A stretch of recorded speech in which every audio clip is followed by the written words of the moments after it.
Hello, I am Daniel Bloodworth. We are Easy Allies, and this is the Easy Allies podcast. This week I'm joined by Michael Huber. Hello. Michael Damiani. How's it going, everyone? In the control room, we got Full House. We got Isla Hink. Hi. Don Casanova's over there. Getting things ready. And then Gabby sending the tweets. What's up? What's up? Oh, I'm just fidgeting. Just playing it like a DJ. Just fidget. DJ Huber over here. Yeah, nothing. Just Okay. fidget. Friends, we're here to talk about what's new, what's news, and what we've been playing. This week, gonna quick little roundup of all, well, not all, but a bunch of the EVO announcements. I'm sure I missed things. Humble Games. Dude. Closing, not closing. We'll get into that nonsense. And then we got to talk about a Ranger, talk about Flock, talk about Gestalt, Steam, and Cinder. Isla went to TennoCon. Tenno. We got our patrons' top dogs and wolves. Hell yeah. And there's some pretty good stuff in also this week, too. So be sure to stick around for that. Check that stuff out. Yeah, let's get started. Let's do it. Last weekend was crazy. Like, because EVO was happening, and TennoCon was happening, and Bit Summit was happening. And so, if you're not familiar with Bit Summit, it's like, it seems to be getting better like every year. It's like Indie Expo in Japan. And so, I'm seeing like Ben Starr and those guys and stuff like posting all these cool pictures from TennoCon. Then there's a crazy EVO clips coming across my feed. Then Shuhei is like, "Hey, I'm going on with the devs of Bow Path of the Teal Lotus right now." I was like, "Okay, Shu, I'll tune into that, learn more about that dev team and that game." Cool. It was just wild. But some of the announcements that happened during the show, the biggest one for real, I think, has got to be that Heihachi Lives. And so if you're not, Did you ever doubt it? if you're not aware, the reason that he was not previously in Tekken 8 was because he was thrown into a volcano at the end of Tekken 7. Your move, Wesker. Blood, you're so hyped on this, but you've told me time and time again that the story in Tekken doesn't matter, that I should just jump in and play. They have not. catch up. They have the catch up stuff. I went caught up on Tekken 7 before Tekken 8 came out. And yeah, it's not hitting me as hard as it with some other people, but I did play Seems like a through big Tekken deal. 7. And then yeah, it's a big deal because he's like Heihachi, right? Like, Legend. Yeah. Yeah. And so they had this whole thing with these like Tekken monks Hell yeah. going on. So they're taking out the remnants of the Mishima Zaibatsu, which is Heihachi's like corporation, his like paramilitary corporation. Was bigger than that, but like, you know, they've got like armies and stuff. And then there's this shot where Reina looks at the moon saying it's almost time. And I'm like, what is going on? There were some hints at some stuff going on with Reina in the main story too. But there is not really any, talk about Heihachi. Yeah. It's like they had moved on from Heihachi. Yeah. And now it's like, oh, no, back. Heihachi is back. Hell yeah. So we get a bunch of quick shots of a bunch of different characters, and then we see him start to, like, rise from the volcano. Rise up. And then the end of it, there's just, like, these words on the screen that says, the King of the Iron Fist Resurrection. So I'm like, okay, so did he survive the volcano? Did somebody somehow bring him back to life? I don't know. If he was unconscious, how deep into the Earth's crust did he sink before? We're going to find out. All these questions will be answered. He clearly had the high ground. Don't bet against him. Yeah.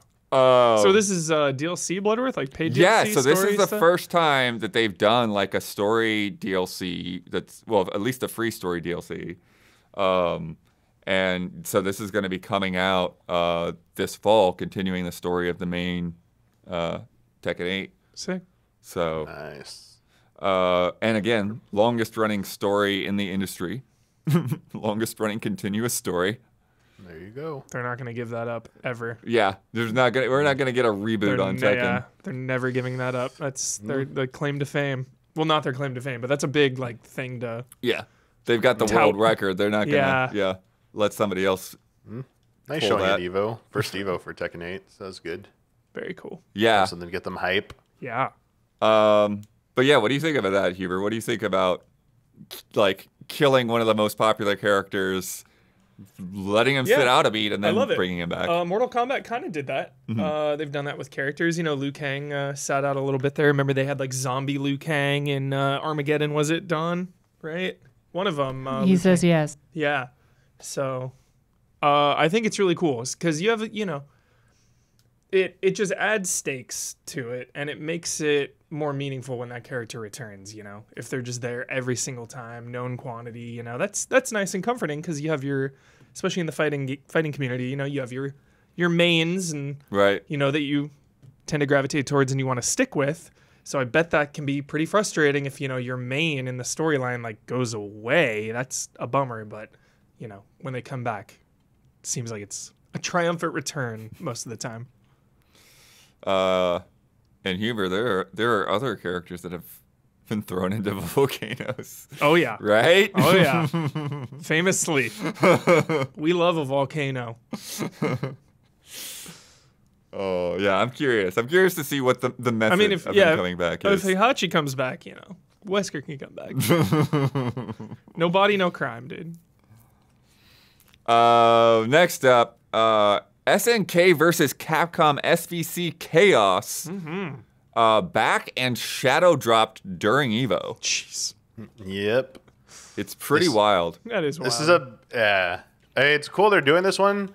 It's, from what I understand, it's generally not viewed as one of the better entries, but why people are so excited is because this now gives a lot of hope to an actual proper CVS collection and a good outlook for the future of CVS, because there's a lot of like buzz going around, a lot of like talk that Capcom's ready to pull the trigger on another versus game, possibly even Marvel versus Capcom from some of the stuff that's being said. So that's pretty exciting. So this definitely, I mean, it's always nice to have a classic game come back, even if it's not like generally like viewed as a good game, but it's like important part of gaming history. So I think it's pretty awesome that they're doing this. And the level of like, you know, value that seems to be going in, production value, bodes well for what's probably coming for, you know, the future, you know, with a possible CVS collection. Yeah, because like we just got that Marvel versus Capcom collection, and to have this follow up so quickly after, and yeah, like you said, like you know, there's 36 characters in the game. They made the secret characters available from the start, so you don't have to like go through any hoops for that. They've added a hitbox viewer. They've got rollback netcode, online lobbies, tournament setups. Like they're giving it like all the modern treatments. So Do you prefer CVS or Walgreens? Oh, my God. Costco. Whoa. Good one. Thanks. yeah, so that's really nice. And again, just always love a good shadow drop, Always. especially a place like that where it'll be appreciated. Yeah. Yeah. And, you know, shout out to re-releases. Little taste of history. Yeah. Along with that, we got a closer look at Terry Bogard in Street Fighter 6. Pretty hype. Yep. Also very brief, but hype. Very brief. Cinematic teaser. Don't see his gameplay, his moveset just yet. Terry Bogard, man, doing the rounds. Yeah. Well, here's the thing that they pointed out is like this is the first time that Street Fighter has had a guest character. Yeah. So It's a big deal. It It's huge. is a big deal. Yes. Finally bowing down to the zeitgeist. Collaborations. This isn't the announcement though, because we did find out about this back when they did the whole season 2, but they just showed like a cartoon version of him. This is the first time we've like actually seen his model and like full on character design though. Yeah, so they had he's coming in the fall of this year, part of the year 2 character pass. He's going to be in World Tour, Fighting Ground, and Battle Hub, so that means there's going to be like some story stuff in there too. It's very cool. And then Mai is also coming next year. She's the other SNK one. Here we go. Cool. Yep. It begins. Yep, it begins. End with Mortal Kombat or fail. Yeah. That's all I want. That's all I've ever wanted. Street Fighter and Mortal Kombat. It's all I've ever wanted in life. Yeah. Just give it to us. Just do it. Oh, I don't know if you got this photo I put in there, but I'm curious, Huber, what you think of this, because I didn't catch this anime. Lucy from Cyberpunk Edgerunners What about her? is coming to Guilty Gear Strive. Dude, I'm playing that day one. Let's go. Nice. Edgerunners was absolutely one of just my favorite shows of that year. It is so good. Highly recommend. Goes down quick. It's not that long. Even if you didn't play Cyberpunk, you should definitely watch it. What was that on? Show. Was that on like Netflix? Netflix. Or Yeah. something? Netflix, yeah. It is incredible. It is so good. I gotta watch it still. Yeah, for sure. And she's freaking awesome. I can only imagine her fighting style is gonna be so sick. You can see in that picture right there, she has those like Oh, It's got that little whip little thing. like whip Yeah. things that come out. Like, dude, that's so cool. I didn't hear about this, Blood. That's awesome. Yeah, plus, Guilty Gear's art style is just so Yeah. So fantastic. good. What a perfect fit. Really good match for this. Yeah. I'm like imagining it in my brain, and I can like see how well it fits already. Yeah. They similarly said that this is the first collaboration of this kind for Guilty Gear. Bowing all down doing to the it. zeitgeist. There we Yeah, go. There it is. I'm getting in there. Yeah. Who's next? Jeez. This is part of Season Pass 4 coming in 2025. That Season Pass also includes Dizzy, who's coming 2024, and Venom in 2025, and Unica in 2025, which I don't even, unfortunately, I'm not that up on Guilty Gear to know like anything about those characters. But it's also going to have 2 new stages and some other goodies in there. A lot of color variation stuff Nice. adding in there. That's good. I didn't grab any images for this, but Samurai Jack and Beetlejuice coming to Multiverses. Yeah. And then Curious what this that game is doing. seems to be doing all right. Yeah, I played for quite a bit during the relaunch because of Jason Voorhees, and it really captured the spirit of that character. So, you know, All right, I can yeah. only imagine when new characters come, like how faithful they will be. Yeah. Because Jason felt really good. I was curious how the decision to shut it down for like a year. Yeah. If it paid off or not. Yeah, it's really interesting how that whole thing went. But then this last one is another Tekken. This is hilarious. Tekken 8 cross Nike. Yeah, let's go. So this trailer, like you get all the Nike branding all over the town. And then there's just like a bunch of shots where they start zooming in on people's shoes. There we go. Michael Jordan confirmed in Tekken. There you go. Perfection. And it's funny because in a way, it really does make a lot of sense. I'm surprised we haven't seen more of this sort of thing. Like, I don't need it.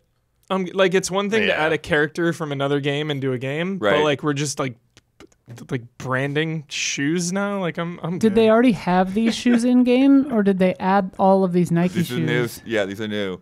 And Crazy. not only that, they're coming. The Nike shoes and apparel are coming in the game this fall. real life? But they had real life Mm-hmm. Tekken inspired shoes available to buy at EVO. Like limited edition, like geolocation enabled drop. We messed up, man. We should have had Jones on standby for a good rant. Coleman camping gear all over again. And like I said, that's not everything. There's a bunch of other characters announced for Fatal Fury, King of Fighters, a lot of other things in there. But those are the things that caught my attention. And some good matches. I don't know if you watched that Third Strike. Hio doing the splits. Yep. Doing that Oh, yeah, I amazing saw that. comeback against that against Ken. Calling it EVO moment 38 already. Like I think it broke the internet or broke people's minds at like what happened with that. And then Street Fighter 6 was hype. I mean, it was so hype that the Olympic Committee announced that esports is coming to the Olympics right after they saw that. They're like, yo, we're missing out. we got to bring this shit to the Olympics, baby. So Is that true? Yeah. Whoa. It was pretty hype. I'm happy. I'm happy for Punk for winning. I thought it was gonna be another. He was gonna let it slip away again in Street Fighter 6, but he pulled it out. So I was pretty happy about that. But yeah, Third Strike, just seeing like an old game, like just seeing how exciting it can still be. But also like just the charisma of the player, like just doing all this crazy shit. Like, I mean, it was nice to see that again. Do you think Nintendo saw that and was like, maybe we should have older Smash Bros. Games? No, Nintendo is in a weird spot right now. They're doing their own thing on it. They have a contract with Smash with, was it Panda or something? And then like they had some stuff earlier this year where they had to cancel a bunch of stuff because they had like threats made against them. So they caught that guy, yeah. Yeah, so they're The kind of whole like death threat thing. Yeah, they're kind of like pulled back a little bit from Relax. live stuff for a little bit, I guess.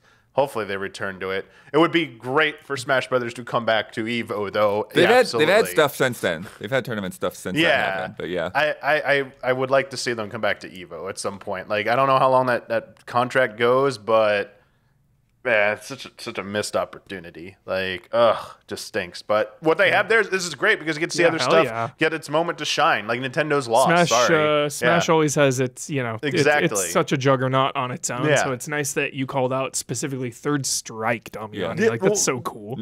Like, yeah, but I mean, Smash it's a would huge probably part of push this it EVO. yeah. Yeah, Of course. Smash would have probably pushed out Third Strike or Yeah. like Marvel vs. Capcom 2, or 3 when they had it last year. It's like nice to give those slots, maybe to have like a rotating spot for classic fighting game, entry to come back every now and then. So Super cool. Yeah, it was awesome. Seeing Hyped those to watch. those setups too. There's I don't remember the name of the company, but they had like set up like these like machines where it's like, okay, it's got like a CRT monitor and the original arcade board, but then like a spot where you can plug in your own fight sticks, USB, and like they're really like spent a lot of time designing these things to play Third Strike, and I imagine that somehow like output to capture and all of that is probably part of it as well. Shout out to all the tech people at EVO, Unsung Heroes. Yeah, absolutely. And it sounds like you can get those too. Like they're taking orders if you've got the cash to get one of those. So Pay up. pretty cool. Yeah. Cool. Hey, All right. Time for the bad news of this week. No. Humble Games is basically gone. Earlier this week, Ziff Davis laid off the entire staff, who just last week published Bo Path of the Teal Lotus. It's installed. I'm ready to play. I haven't Nice. started it yet, though. Okay. 36 staff focused on publishing great indies are now out of a job because they weren't making the line go up fast enough. Whoever was left with the social media keys over there issued this statement that Humble Games is not shutting down. They're merely restructuring. But multiple staff have called that out, saying that everyone is gone. And publishing duties are basically being handed off to a third-party like consultant firm or whatever to just kind of like manage the back catalog and the games that haven't come out yet. Yeah. And then Nathan Grayson at Aftermath did a good write-up on all the mismanagement led up to this. So essentially what people that used to work there are saying is that Ziff Davis just did not understand how to run a video game publisher. It was just outside of their normal wheelhouse, like they're usually doing magazines and websites and all of that. IGN, right? Yeah. Yeah. And they just bought like GamesIndustry.biz and all those other guys and laid off people there. But it sounds like they'd like really, and I don't know how, but they didn't really comprehend how long games take to develop and release. Seems like none of these companies know that. Right. Why does that happen? What is that? Especially when you're talking about small indie games. Like, it's like, okay, like, yeah, like depending on the size of the team, like this is either going to be done in 3 years or it's going to take them a long time because there's not a lot of them. Silk Song. Right. But, quote, Humble Games Publishing was just not something that agreed with their business model. They needed money. They needed it now. They wanted to see an immediate success or an immediate increase in revenue after investing cash into a business. And unfortunately, that's just not how games works. And then another quote from that article, Ziff Davis does not understand the world of game development and the principle that when you invest money, a game is not released in 6 months, but takes time to be done. And we're starting to not like this when they understood its workings. So with their stock going down, they simply decided they did not want to be in that business anymore. Their decision was not rational and will really hurt indie development in the long run, on top of their employees and the projects in development. So This shit is so irritating, dude. yeah, Like, So irritated. like it's so, you know, like the Yeah. dumb rich fuckers like Elon Musk and shit, just like wandering the earth, buying things and then destroying them because Yeah, they didn't look Embracer. into it beforehand. Like, yeah, Yep. all of them. It's just like, yo, fucking research first. Yeah. Like, don't just come through, buy a thing and destroy it for no reason. yeah. You know, like, So frustrating. Yeah. like if you buy an oil well. Yeah. Like, fuck off. Yeah. Like, if you want to do evil shit and just make money, Buy an oil well. frack New Mexico, dude. Just like go for it. Don't buy something that you don't understand. You know, God. yeah. I mean, so much of like the way that this is presented, it just like it reminds me of like Viacom and Defy, right? Like, Oh yeah. like just that whole journey that we went through with the Yeah. trailers, you know. And it's like, at first, I mean, Defy was literally a shell company scam. Like, it's crazy. Yeah. but like even under Viacom, right? Like it, you know, at first Viacom just was basically just like, here's a blank check, do whatever you want, and then it was like, oh, they had acquired all these digital businesses, all these online entities and stuff, and like we were the only ones that were actually being successful, you know, and like at that time, it's like not only like were we competing with IGN, like we were actually competing with YouTube. And then the whole lawsuit happened, and they're like, nope, you guys can't be on YouTube anymore. Famous lawsuit. Yeah, so we couldn't even talk about YouTube. Jesus. It's insane. What a botch. But like everyone who worked there, we were all just like, can't you see you're on the wrong side of this? Like, you're gonna lose. Right. Like, you're losing out on more money trying to sue YouTube than just going on YouTube. Right. But then because we were the only like successful one of those online businesses, then they decided to like bundle up a bunch of it like underneath of us. So like they like, I forget what the site used to be called before, but they like created this Spike Digital Entertainment, you know, like it's all entertainment Yeah. for men. And so then basically they shifted this entire other editorial team. They didn't write about well, sometimes they wrote about games, but they wrote about movies and other men's stuff, and like put Shane in charge of them. So now he's running our editorial team and their editorial team at the same time, and already starting from like a negative on that side. And then they like shove the bad website technology onto them, and they're trying to make it work while telling us we need to shift over to it without understanding any of the forward-thinking stuff. Moral of the story Brent is don't did. listen to the suits. Yeah, but it's like they're like they don't understand why we need like a development team to have all of these features and stuff. And so we spent years telling them is like, no, we can't move on to your new platform that's supposed to be for all of Viacom because it doesn't have anything that we need, and it's convoluted and a mess and like takes 10 times as long to upload one video, and we upload 60 videos a day, and et cetera, et cetera, et cetera. And then eventually they just like push Brent out, push Shane out, push Jeff Groats out, like They were looking for a yes man. essentially, and then okay, then we're like stuck with this web platform where the video player doesn't work. Don't even talk to and me the about comments game player trailers doesn't or work. player. And it's like, Holy oh crap. my gosh. That website was garbage. But like, Yeah. how do you like, what if I want to make quick cash and like, yeah, I'm gonna buy a company that starts with the word humble and is mostly focused on charity? Like, huh? Like, Buy an oil why well. would anyone think that that's gonna turn a profit? What are you, stupid? I mean, I'm sure it my turned a God. profit, but it's not Well, yeah, the but mega like profit. make us rich, yeah. Like, oh. Yeah, and then Defy having absolutely no idea what to do with us to the point that we were stuck at Viacom for like 4 months because they didn't have a building space to actually seat us in. And then when they did, they really didn't. Like, Well, Don and then I they were in kept like a moving us weird around, yeah. triangular like broom closet for like a year and a half. And then the I mean, it was tens sick. of We just thousands watched of movies all dollars the they time. spent to move us across town and then decide that they didn't want to do this business anymore. Yeah, the floor was slanted, and the ceiling. You walked from one end of the room. It got shorter as you went.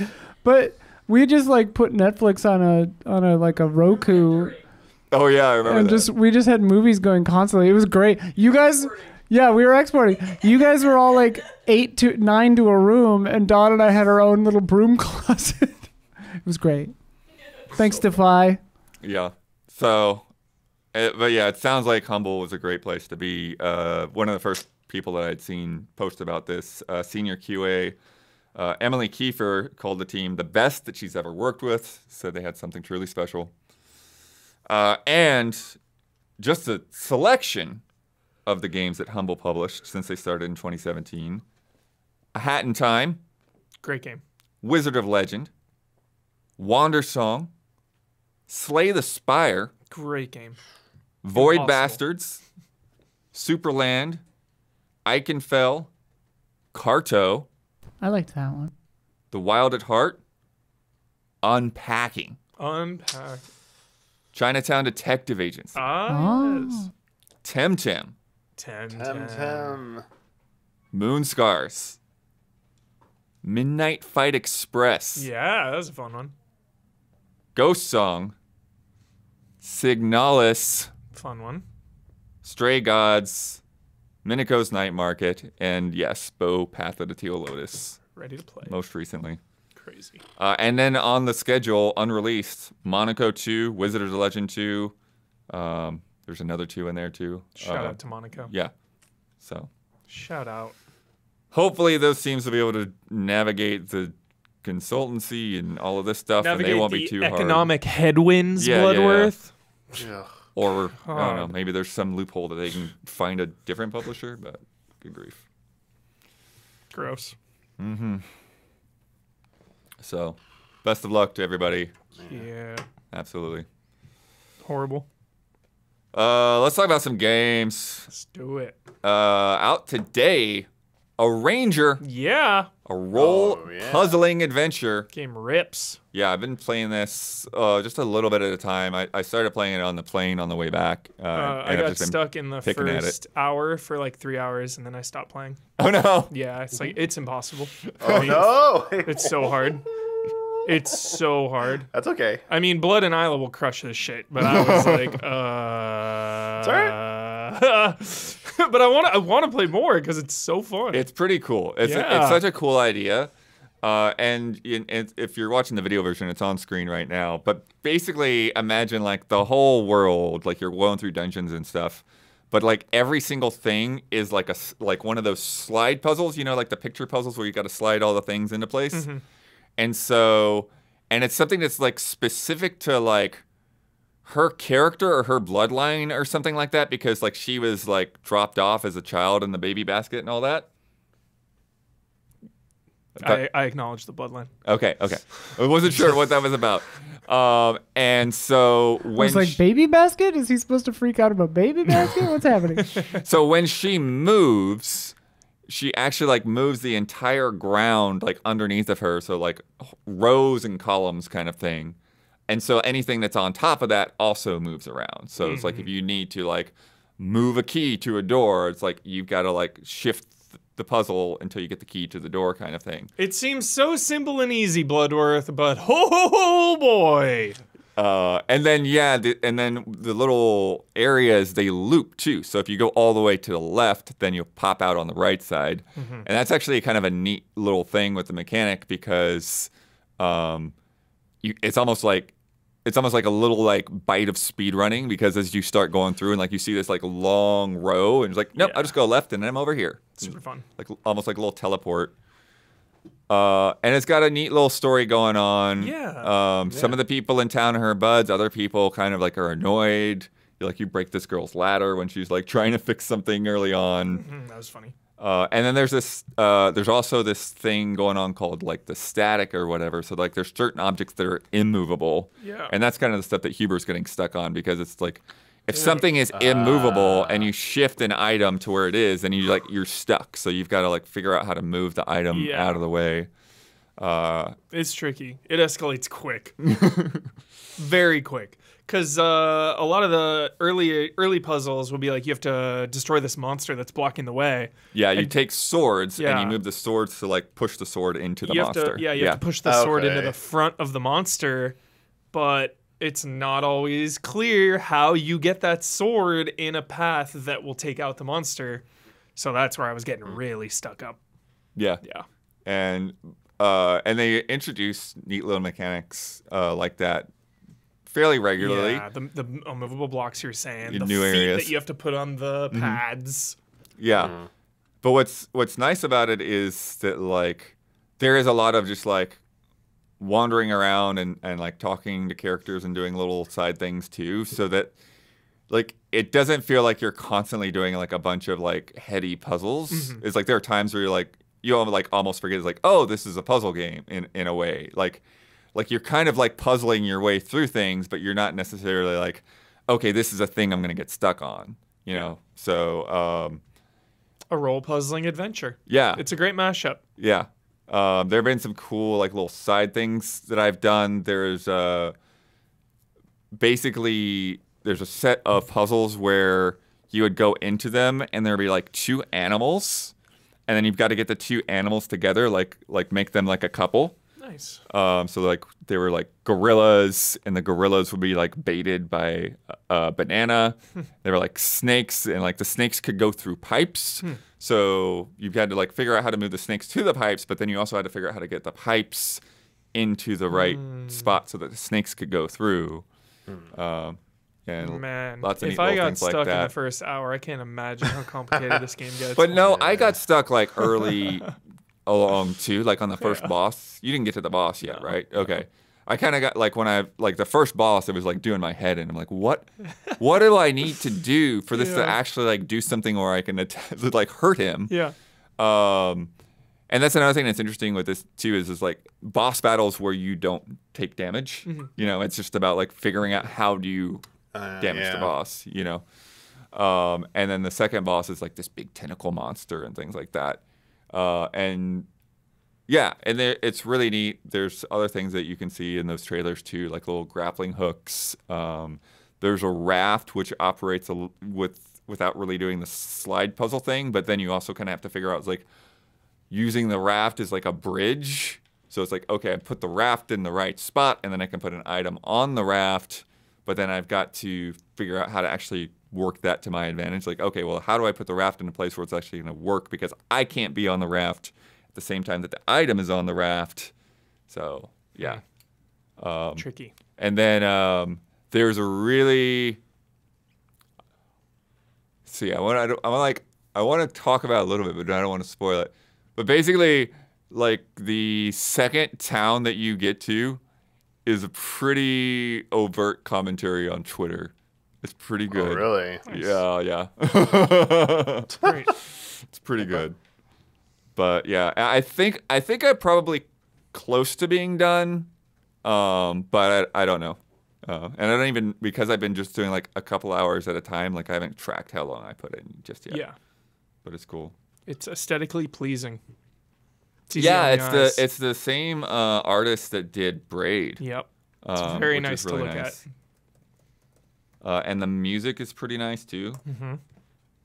And just the shuffling of little tiles. And then you know how I was saying it's like based on the slide puzzles.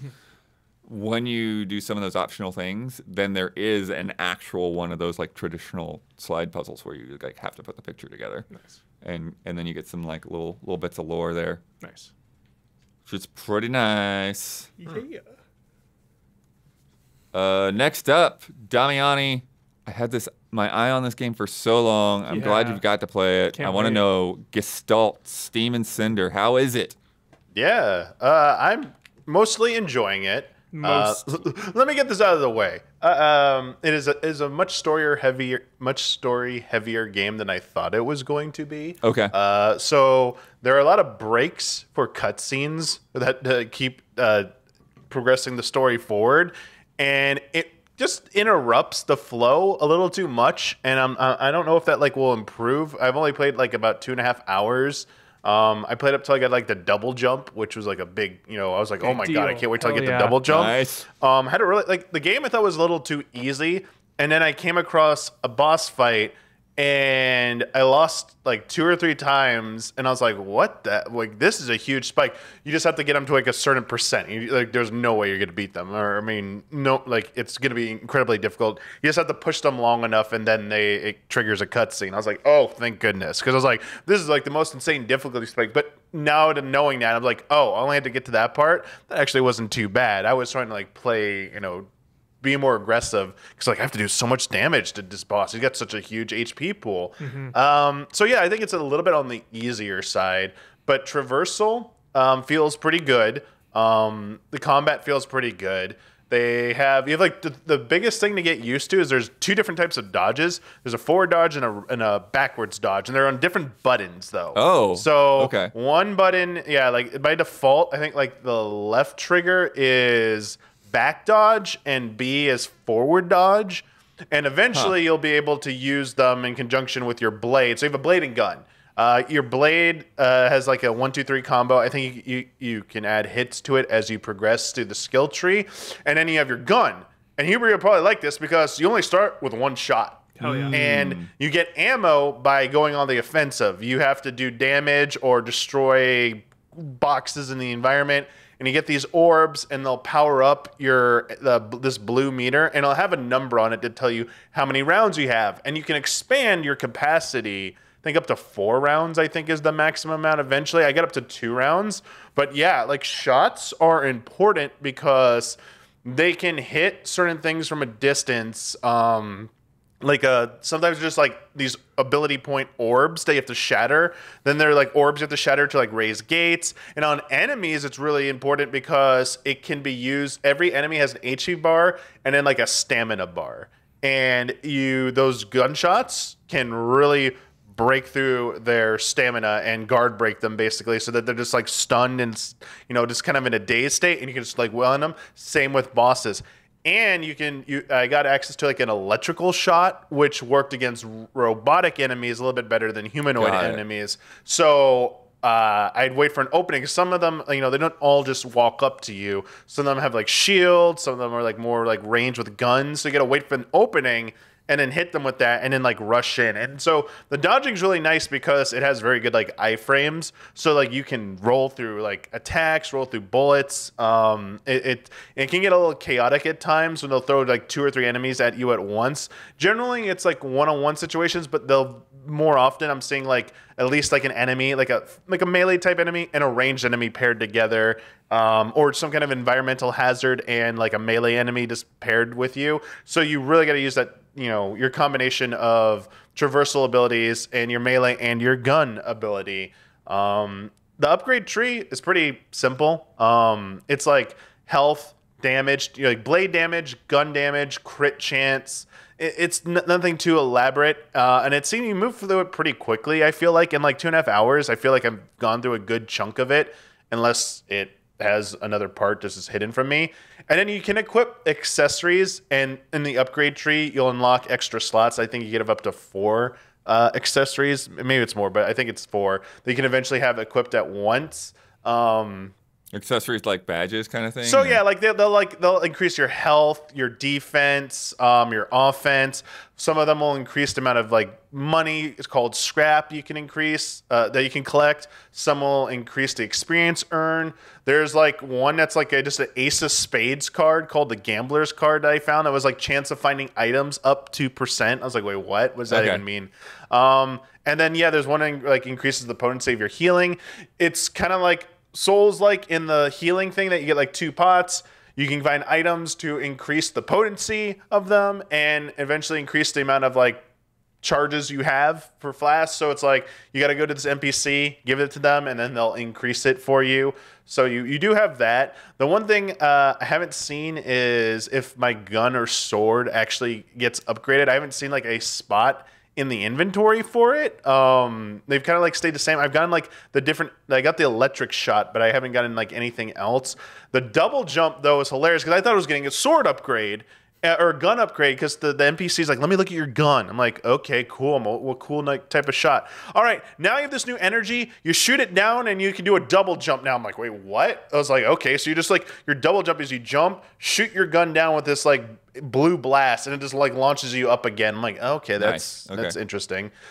I will say, besides like the little heavy on the story, that like kind of like breaks the pacing. It's not that like don't like story. I generally don't like. Has it consistently been like that up to the point you are? Yes, it's been pretty consistent. Like the first 2.5 hours, I'm like, man, like every time I reach a new zone, and I can't even tell I'm reaching a new zone. I'm like, I'm just going through a passageway to the next, like, room. And it's like, oh, here's a cutscene with 2 characters that are, you know, more plot development. And then I'm just dropped in the next room. And it doesn't always directly relate to what I'm doing. It's what's going on in the larger world. Because it's like this world has been like ravaged. Essentially, like one day, something shot from the sky and hit the earth and broke the earth open and ripped a portal into basically hell. Demons came out. Humanity was about to die. They used the power. They found a way to harness the power of hell, basically. It's called the Abyss, and made these suits of armor that harnessed it. And these elite warriors fought back the demons, but then they became corrupted. And so they had to be banished away too. And now it's like the world's like trying to recover from that. And those banished people are trying to come back and have plotted something devious, and they want the power of hell, the Abyss still, and your new city that you've built, the leader of it's like, like we can't let that happen. But clearly there's shenanigans going on. There's like some political intrigue there, but I guess like it might be captivating to some, but like, man, I hate this type of storytelling in a Metroidvania style game. This is like my least favorite type of storytelling. And the fact that it like keeps interrupting me every like 15, 20 minutes, I'm like, please, like, can I just play and explore? And that's the other thing I don't like about this so far. This feels like a Metroidvania light. I'm not really getting the sense of backtracking, and I do see spots, but like it's just taking its sweet time, and it feels so linear right now that I'm like, wonder if we get like I was like, you got to pick up the pace here, man. This is a little too slow for me. It's been such a good year for the genre too. Yeah, so, exactly. Like when I'm playing Prince of Persia, like Lost Crown, I'm like, dude, like that game. I was like, that game just like goes, and it's like it has like maybe an hour of like build up, and it's like go, and then like later on it like really lets you go too. Like this game hasn't even gotten to like the first part of where the Lost Crown gets you to in terms of like opening up stuff in like the 2.5 hours I've played.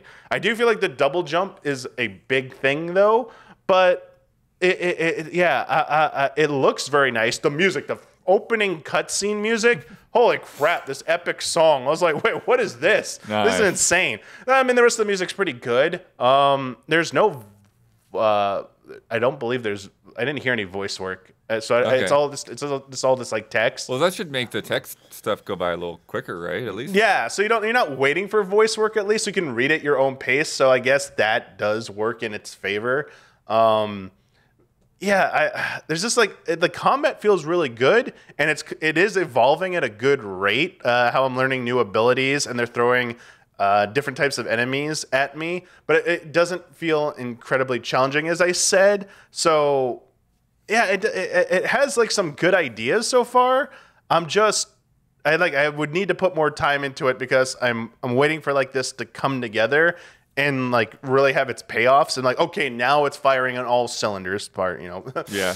And honestly, yeah. Sometimes that does happen. Like, I mean, you know, like I was saying with Bo, it's like one of those things like once you've got like all of your abilities together and like how they all like work in concert of you just like flying around the room, essentially, it was pretty cool. Mm-hmm. Yeah, I mean, it nails it where I think it counts and how it feels to play. And so that has kept me going in it because I'm like, oh man, feels so good. And they're just dishing out like, you know, here's your backdash. You can follow up a backdash with this big overhead swing. Or now when you dodge forward, you can like do this like dashing attack, like dashers. Yeah, dashers, exactly. And then like you get like a powerful like just overhead flaming swing at one point that just breaks certain types of walls that open new paths as well. And as I said, like the electric shot like starts opening up, you know, some new possibilities. So there's quest as well. You'll come across NPCs, a lot of people in this game, a lot of NPCs, a lot of buildings to go into as well. And some of them will have quests for you, and you can change which is your active quest.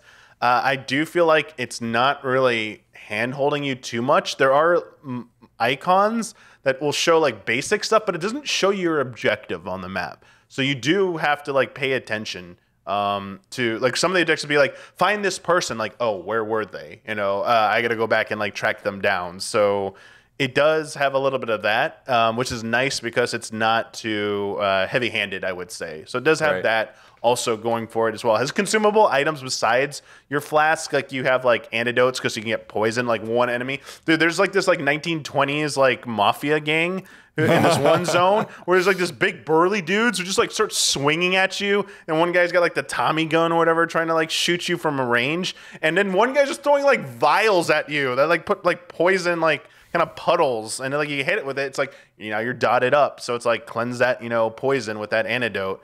And they have like temporary buffs like that will like last for like anywhere from like 30 to like 180 seconds, I think, that will like just, you know, buff defense, buff your offense. There's like, you can drink beer. What did the beer one do? It did what does beer do? Okay, so it's called whiskey. The strong stuff, not the good stuff, grants liquid courage for 60 seconds, resists defense up by 5, blade damage up by 10%, gun damage down by 5, and gun breakdown. So your like accuracy with your gun goes down, but you're swinging because you're just like, oh yeah. So that was kind of, I found that kind of funny. I was like, okay, take a shot. Yeah. Then I have something called like Leon's Brew that gives you like liquid luck. It looks like a coffee, so you can drink coffee, you can drink whiskey. Leon S. Kennedy or Leonhardt? Like Leon, as in Leon S. Kennedy. Nice. Yeah. So it has some like personality and some good atmosphere, I would say. Dude, the one thing I'll say that was like hilarious is in the like the rundown area where the syndicate, they call them mafia, but it's like the syndicate kind of runs things. God, I love syndicate. They're just like firing mortar shells at you constantly. Like you'll see this red like hammer of dawn light coming down. And you're like, what the hell? And then when you move out, it just falls down and explodes. But like they hit their own enemies too. So you use it to like hit enemies, but you can also clear paths. There's like some like shortcuts, and there are a few shortcuts in here as well. So yeah, I like it. It's like pretty good, but like I'm seeing like a lot of its shortcomings currently that I'm hoping as you progress further that, you know, they kind of like, you know, sweep those aside and kind of like find its footing a little bit, especially like in the exploration part. And you know, hopefully there's, you know, some cool bosses, because aside from that one boss, which I didn't understand, it was one you can't lose it, but you're also not going to technically win. Every other boss has been like a pushover, and every enemy, once you figure out what to do, it's like not, you know, it's not terribly challenging. Like at least like Prince of Persia: The Lost Crown, even some traversal parts like the challenge areas. Yeah. There's like nothing like that really here. And so you'll see like something like, oh, how do I reach that? And you might have to just like go around and like figure out a way out there, or you don't have like your ability to get there yet. It's really just that, but like it doesn't have that like that sense of like that sense of gratification when you figure it out, like, or that there's actually some skill involved, not just like up here, but also like, you know, with your hands, you know. It's like, damn, like kind of like when it's a mixture of both there, and it's kind of just right now a little bit lacking in that. Yeah. How's the economy? You can spend scrap on items, but like I really haven't. I really didn't buy a lot of stuff here. But I buy the ones that let me permanently upgrade my healing stuff. Yeah, and they're like, yeah, and there's only one per vendor. So max those out. Yeah. I like, it seems a little bit tight with the economy, but every time I've come up to one, I think I've seen like 2 or 3 now that I bought. I've been able to afford them, but like I couldn't buy anything else though at the time. So that's good. That's good. Yeah. Yeah. Nice. Yeah. So some caveats, but sounds like there's some good things to look forward to there for sure. Yeah. Huber. Yo. We've been playing Flock. Flock, dude. I beat it. You finished it? Yeah. I think I probably got close to halfway through last night. I just started last night. chillest game of the year. Absolute chillest game of the year. I'm really looking forward to playing more of this. Yeah, so chill. Hell yeah. Even games I'm obsessed with and love can stress me out sometimes. Just the nature of the job and the nature of the cataclysmic wave of content. Right. You know, it's like, oh, I want to get to the next one. You know, it's that constant struggle in my brain of like, dude, just enjoy what you're playing. Get to things when you get to them. Right. You know, Flock is so therapeutic. This game didn't stress me out for 1 second when I was playing it. I wasn't thinking about anything else. Just but other than just like jolly flying around, recruiting these creatures. So the basic premise is you get basically dropped into this open world area that expands as you progress. There's just one big map. The original mission is to lower the clouds because the clouds have risen so high in this area. So you're trying to lower the cloud. Trying to lower the clouds to like expand the map basically and explore. Word for it. Cloudfall, I think. Cloudfall, like yeah. Cloud surge. Cloud surge. Yeah. So you have your little bird creature that you can customize a little bit, and then you can customize your character as well, and find, you can find a bunch of like clothes throughout the world, and then like buy them from a vendor. Yeah. Well, what you do is, you find like these like fashion magazines essentially. Yep, I was getting there. Yeah, and then the sheep. Once you have enough wool, from the sheep, then you can take the sheep to the vendor. Yes. So you meet your aunt, I believe it is, like Aunt Jane.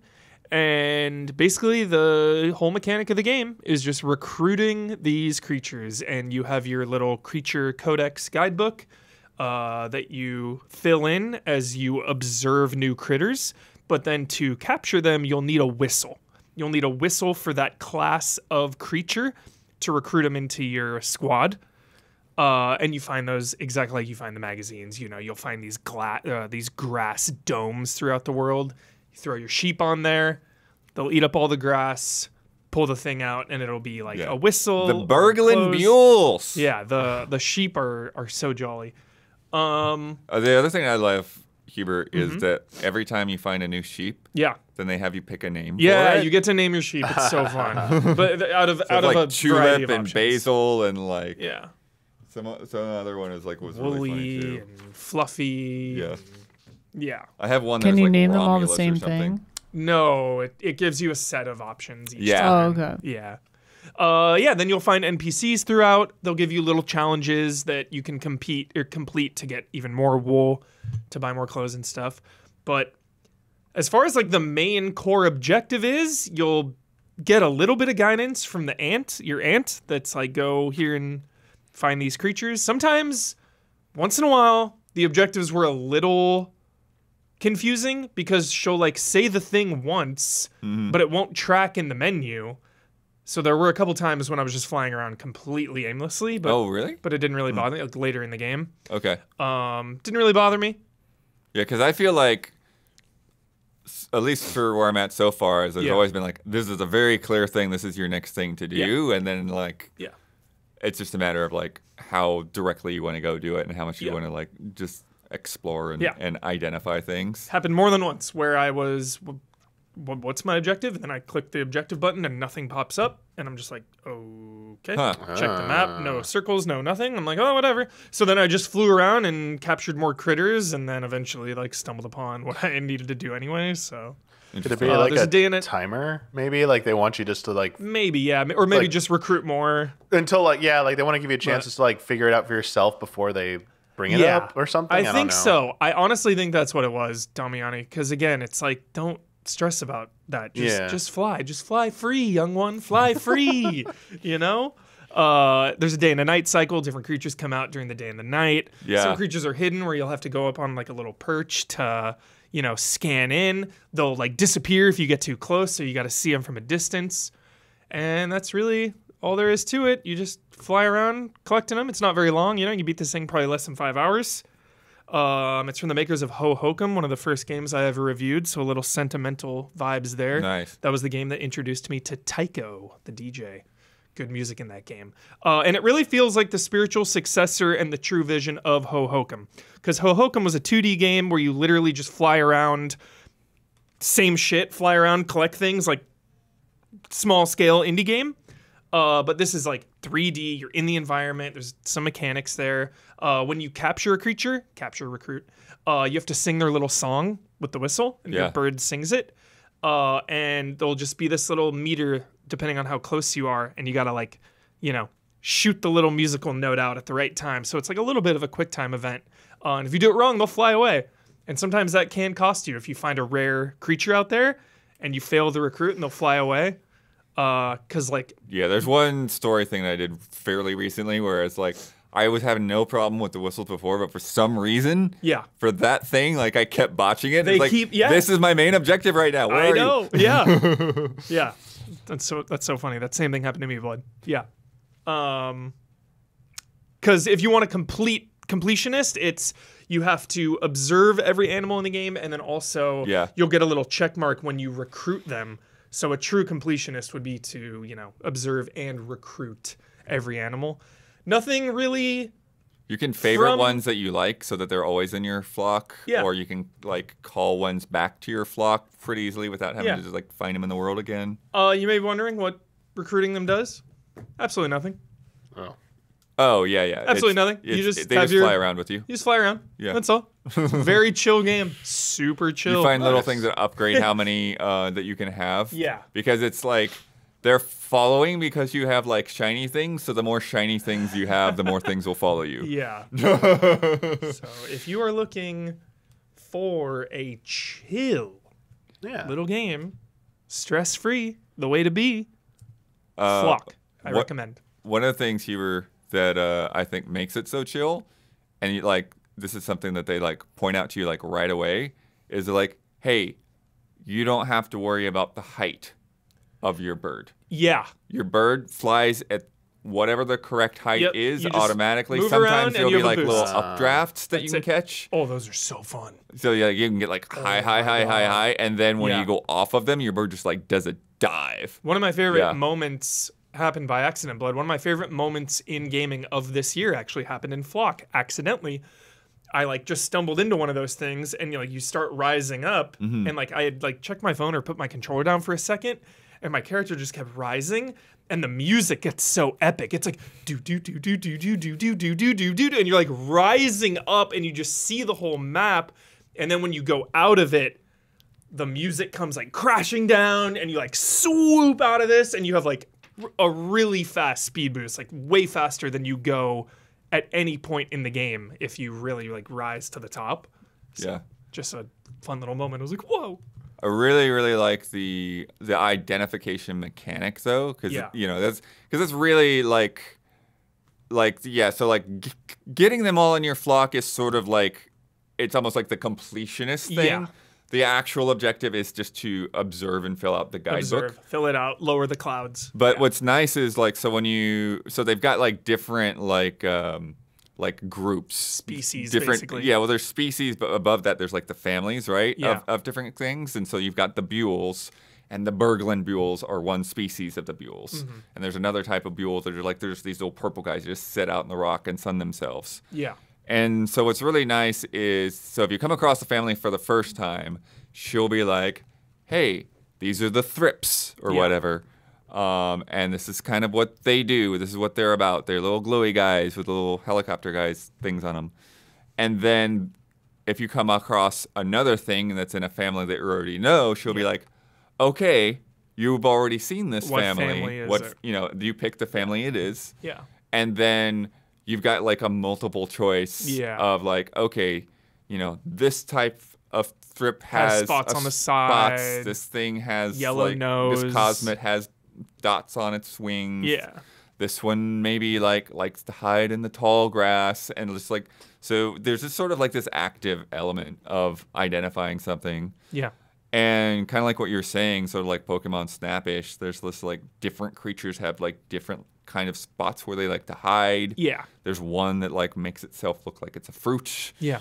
And so figuring out like where they all are is really neat. And what I really like too is that they all have individual sounds. Yeah, So wearing headphones can make totally. so Hear much these difference things in the because it's corners, like you're flying around in a new area in the forest or something and you hear this sound. It'll troll you though hard. You'll And- hear and this yeah, fucking because it's like chirping everywhere. you feel and you're like right you're- on top of you it. feel like there's kind of annoying, nothing actually. here. There's nothing here. Where is it? And it's So just many times I would just fly away. I'm like, I'm done. Just see you later. You also get like points. There's like a point system that don't matter at all. There's no way to track them. There's no way to use them. They're just like you do a little good recruit, and it'll be like recruit plus 100. What? What are you talking about, game? Makes no sense. Maybe it's for like a speed running thing or like a Yeah. score at the very end or something. Yeah. I haven't been in the multiplayer either, so I'm curious maybe how it's that works. multiplayer related. Yeah. I'm This really game's- excited for multiplayer. Yeah, I never messed around with that, Isla. Let me know if you do multi. Yeah. There is one story thing where there's like you're like basically like tracking. There's sort Yeah. of like footprints that are around, and you gotta Yeah. track the footprints until you identify like what the heck is leaving them, Yeah. and then what to do next. So Chill game. yeah, Check it out. Flock. yeah, super nice. We've got more to come, but if you've been enjoying this show so far, please take a second to like and subscribe. Ring that bell on YouTube. Leave a review on a podcast thing. Tell all your friends. It helps us. It helps you stay connected. And now, a word from our sponsors. Selling a little or a lot, Shopify helps you do your thing, no matter how you cha-ching. Shopify is the global commerce platform that helps you sell at every stage of your business. From the launch your online shop stage to the first real-life store stage, all the way to the did we just hit 1 million orders stage? Shopify is there to help you grow. Whether you're selling scented soap or offering outdoor outfits, Shopify helps you sell everywhere. From their all-in-one e-commerce platform to their in-person POS system, wherever and whatever you're selling, Shopify has got you covered. Shopify helps you turn browsers into buyers with the internet's best converting checkout, 36% better on average compared to other leading commerce platforms. And sell more with less effort thanks to Shopify Magic, your AI-powered all-star. I love that no matter how big you grow or how small you start, Shopify is there with you at every stage, and they're going to take your business to the next level. Shopify powers 10% of all e-commerce in the United States, and Shopify is the global force behind Allbirds, Rothy's, and Brooklinen, and millions of other entrepreneurs of every size across 175 countries. Plus, Shopify's award-winning help is there to support your success every step of the way. Because businesses that grow, grow with Shopify. Sign up for a $1 per month trial period at shopify.com/allies, all lowercase, SHOPIFY. Go to shopify.com/allies now to grow your business no matter what stage you're in. Shopify.com/allies. Check it out. And if you are a patron of Easy Allies, thank you. Thank you. Isla, Hyla. you were out last week. Hell Outlast. yeah. I was. Outlast. National Outlast Week. Went to TennoCon of all Tenno. things. I sure did, dude. Tenno. What the hell's up with that? And put together this really cool video that is on the screen for viewers right now. I put together a video, yeah. So yeah, here. Oh yeah, right. Is that trash a prop or trash? It's a prop. Okay. So yeah, you can watch my video if you want to know more about TennoCon. I talked about everything that was there. They showed a big preview demo of both Soulframe and Warframe 1999. Soulframe hype. Soulframe is the next game from that team. The person who like originated Warframe is working on it. Like a bunch of people are working on it. Yeah, so at the event they had this clubhouse with arcade games that everyone started min-maxing. It was really funny. Watch my video, it's good. It's weird. Soulframe is weird because here, let me skip ahead to the Soulframe part. Soulframe is interesting because it's really jolly and really nice, and like all the dialogue rhymes mostly. It's very poetic. It's very beautiful. It's they knew what they were doing, calling it Soul Frame, but it's not a Souls-like, really. It has, kind of friendly Souls combat, and like when you die, you fly as a little bird to get back to your corpse, but like, it's not really about being overly challenging. It's more just about kind of seeing this lore and this world and vibing out. And I'm curious how the like multiplayer elements will come into play and stuff. I'm in the Preludes thing, which is their current like pre-alpha kind of public, well, not yet public, but they announced at this event that everyone can get into Soulframe in the fall. Sick. So that'll be really cool. And they're going to start opening up more invites and more invites and more invites. So if you go to soulframe.com, you can get in line basically to be, and you'll probably be let in, it's in the, kind of the order that you apply now, sort of. And it was chill. Like they said, like, hey, and if you're here right now, you're in. We're putting everyone who's here into Soulframe, which is cool. And they, for the press people, like I got in like a month ago, so I've played a decent amount of Soulframe actually. Sick. Nice. I did like the story stuff that I had access to, and then I kind of paused because right now it's gonna account reset once it's public or in the next thing. But they did say that sometime in the fall, after they've made it public open, they'll stop doing resets. So then it'll basically just be like early access, like development, like beta build.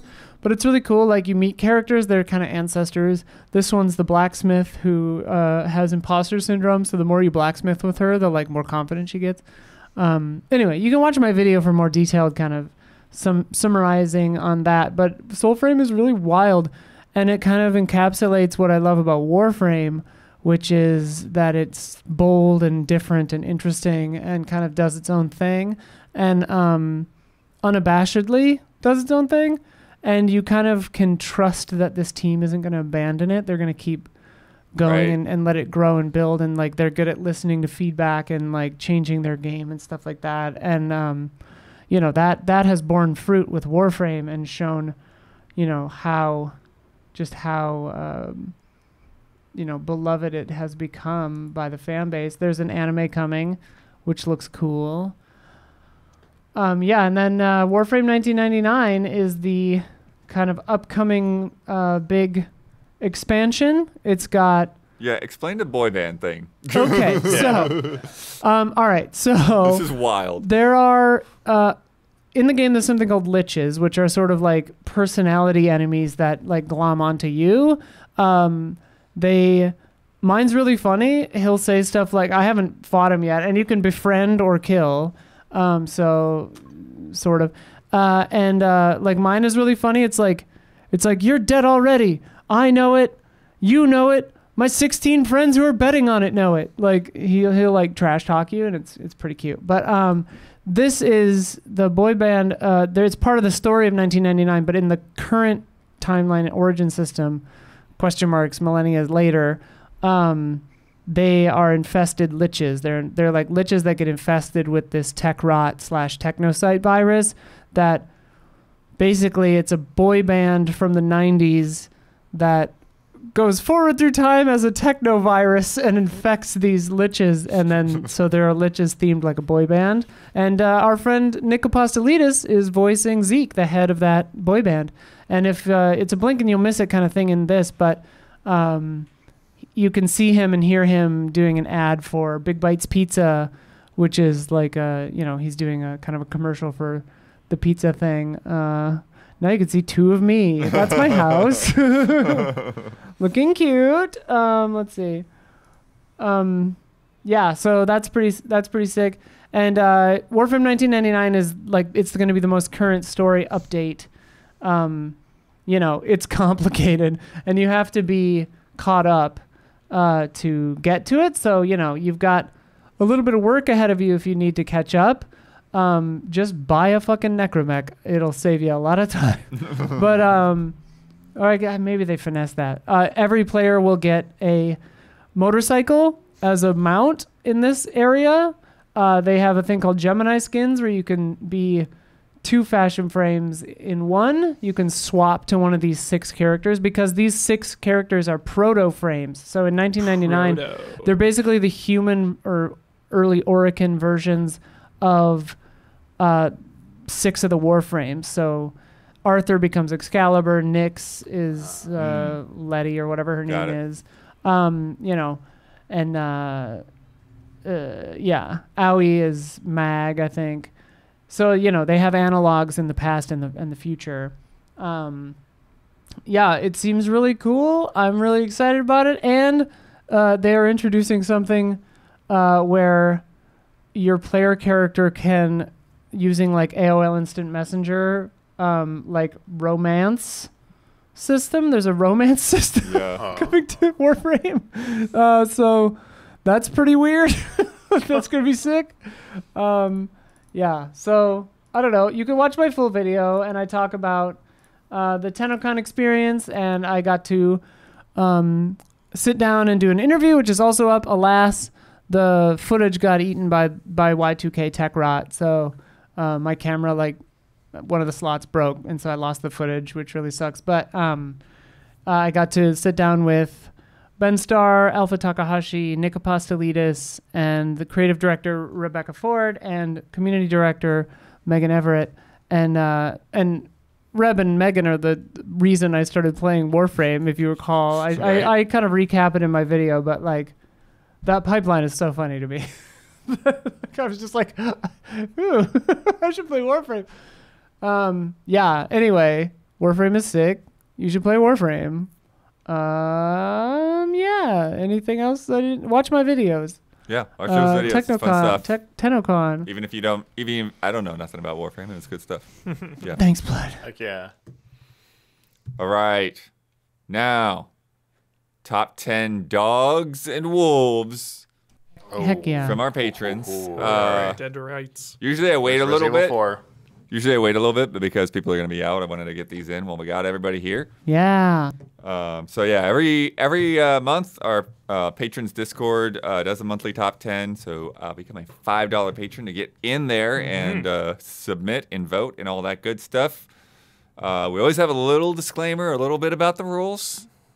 This month there was a lot of discussion about whether Red 13 counted. Oh. Is Red 13 a dog or a wolf or a cat or an other? Or a, yeah. Yeah. Panther, a mountain lion. Dog in spirit. Anyways, it was determined that it was ambiguous enough for the voters. Google claims it decide. is a wolf-like beast, but then elsewhere it says feline. So yeah. So yeah, and as tends to be the case, we got a lot of ties. Yeah. A lot of ties in this top 10 here. And then it goes up to, how deep we get this time? 50. Jeez. Got into the 50 on nominations. Who's dead last? Dead last? Dead last. Then we got 3-way tie for last. The dog from Fable 2. Okay. The dog from Secret of Evermore. Don't know that one. And either. Jake from Dog's Life, which that one I don't know. All right. So we get into it on this. Yeah. Shadow from Dead to Rights. From gotta be Dead top to 5. Rights. It's got to be top 5. Yeah.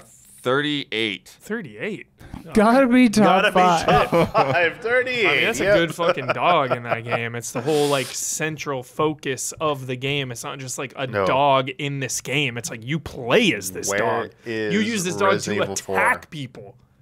Dude, if Resident Evil 4 is above this, like, come on. Oh, absolutely. The dog's it's in the game for 3 seconds. It's a memorable moment. Wolf. People love it. 15th place. See? That game no one's ever heard of is crap. There's so many Dead to Rights games. There are 2, right? Incorrect. There's 1, there's 2, there's Retribution, Okay, yep. there's one other one at least. There's at least 4. 4. Yeah, Okay. at least. It It was funny before we started. I was like, "Oh yeah, Midna, number 1," and it's like, right. Midna rides Link, Right. so no. Which I don't even know if Is Link on if here? Link made Does it. Link Wolf Link. count? Wolf Link's gotta count. Yeah, I would say it counts, but it is not there. Oh, It is not They- even in 50. Everyone knows. No one likes Wolf Link. It was bad. dude, I loved Wolf I love Link. Wolf Link. I loved Wolf Link. See ya. Twilight Princess, dude, day 1, 10 out of 10. Any other like random guesses? I can see the list, but Yeah. my guess for number 1 is number 1, and I'm glad at number 10 made it. Nice. Well, number 10, we got a 4-way tie. So here we Yes. go. Number 10, dog meat Hell yeah. from Fallout. Great. Also number 10, Growlithe / Arcanine Growlithe. from Pokemon. Huber's not pleased about that one. We're gonna lose it. Wait, is the dog from Haunting Ground in here? I don't know. Check it. Also number 10, KK Slider Nice. from Animal Oh, Crossing. okay, there Shout out we to go. KK. Fantastic. That's a good one. Great one. And our last number 10, Sith from Dark Souls. Hell yeah. Yeah. Dude, Haunting Ground's not on the list, chat? It's not available to buy anywhere. I mean, that's fair enough. I only know about it from a speed run. I'm really going to love some of these. Okay. Now the ties are all for number 5. Oh my Wow. god. Chorizo from Far Cry 6. Oh yeah, with the little Yeah. wheels. Mm-hmm. Oh yeah, that's such a good one. Adorable little doggo. Dog from Duck Hunt. Hell yeah. Yeah, Class- yeah. a Just classic, an laughing at ya, all-timer. Just laughing at you. Yeah, super good. Goofy from Kingdom Hearts. No. Is Goofy a Yes, dog? No. That's a good one. That's Pluto's good a one. dog. Pluto's a fucking dog. What Here we is go. no? What is I this? Goofy is refuse. a humanoid I refuse. refuse. dog-like You refuse? creature. I refuse. I do think that maybe there should have been a distinction there. But Gen who from Suikoden 2 is in there, and I think he's a humanoid dog-like creature Right. too. Yeah, I think a dog should have been not a person This is dog. not right. But yeah. This is But we got not- KK Slider too in there. Right. We didn't object then. That's true. You're right. All right. That's true. Humanoid dog-like creatures seem to count. And then it might also influence the next number all right. 5, Parappa the Rapper. All right. See? Humanoids. Gotta make- Okay, they There can. you go. All It's right. allowed. I am. I'm Googling if Goofy is a dog. Humanoid. Goofy is not a dog, confirms Disney voice actor. How is confirmed. Goofy not a dog? What I is Goofy? don't know. What else would Goofy be? Some people think he's a cow, but he's neither. The voice cow? actor says he's neither a dog nor a cow, yet seems to be in the canine family. All right, hang on. I gotta dig The into dire this. wolf. Okay, got it. He's a tall anthropomorphic dog, says Wikipedia. Hmm. What do voice actors know? Well, I mean, it's definitely. Well, I mean, if it's Goofy's voice actor, I would think he would know. Yeah. Mrs. Donner is his spouse? What? Richard Donner. What? Who? What? But then elsewhere is labeled Mrs. Goof? Yo, that ride at Toontown is so sick. What's that called? Which one? You're like Goofy, or like Goofy's in it. You're on a little The like, new one? Yeah, yeah. Yeah, it's really good. That ride's sick. Mickey and Minnie's something mayhem. Yeah.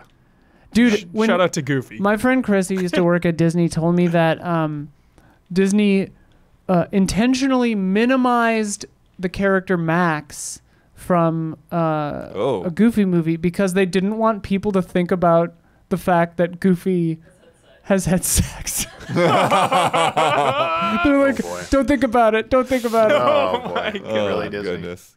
Okay, Disney. Sorry, where were we? Also at number 5, Rush from Mega Man. Sure, okay. Great. Yep. Yeah. Uncontroversial choice. Now to number 3's All right. Isabelle from Animal Crossing. Great. She's a Okay. bell. It's in the name. She's definitely a dog. But Her head's shaped also, like a bell, I'm though. surprised that she got up that high. That's pretty, yeah.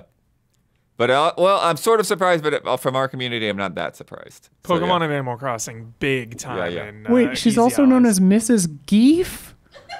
What is happening? Goofy's wife. We're still talking about Goofy. Sorry, I was just confused because Google said Mrs. Geef, and I was like, I definitely didn't touch. She's a human? What? Oh boy. Is This Kingdom crazy. Hearts? Oh, that's Kingdom Hearts canon then.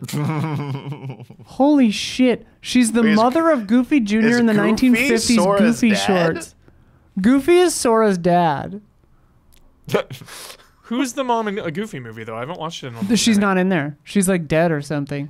I think it's unexplained, right? Oh Yeah. my god, yeah. Max just came to be. Dude, I need to watch a Goofy movie again. Dude, What a she's 10. fully a human being in the old days. Holy shit. Shit, dude. Disney was on one. Yeah. that Goofy is is just a man that insane looks lore. dog-like. Yeah, he's just a hideous man. That is some crazy revelations. Hello Kitty is not a cat, I'm learning now. Yeah, no, I heard. She's a little yeah. girl? It's just- A cat it just, girl. No, What? it's so dumb. It's okay. Huh? She's called Hello Kitty. Come on.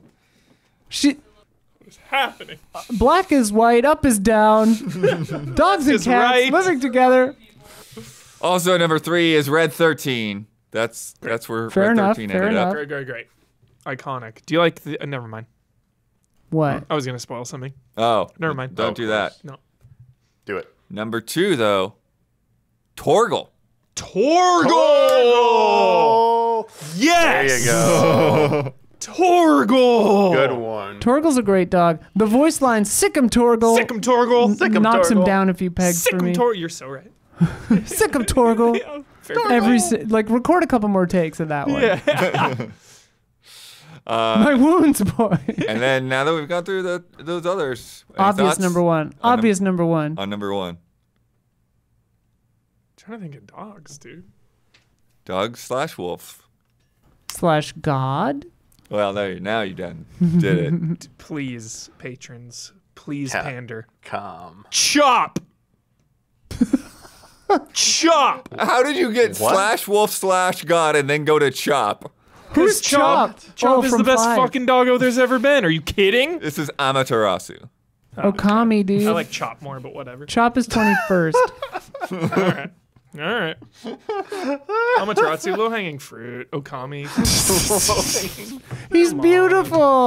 Low-hanging fruit famously bombed in Capcom's eyes. Yeah, nobody played that.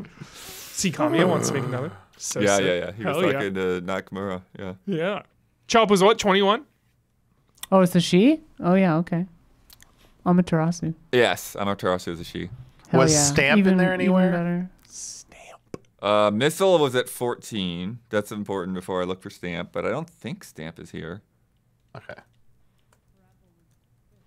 I don't understand the whole Stamp thing. That just feels like it came out of nowhere to me. What? What? Stamp in Final Fantasies. Yeah, came out of nowhere there. Why?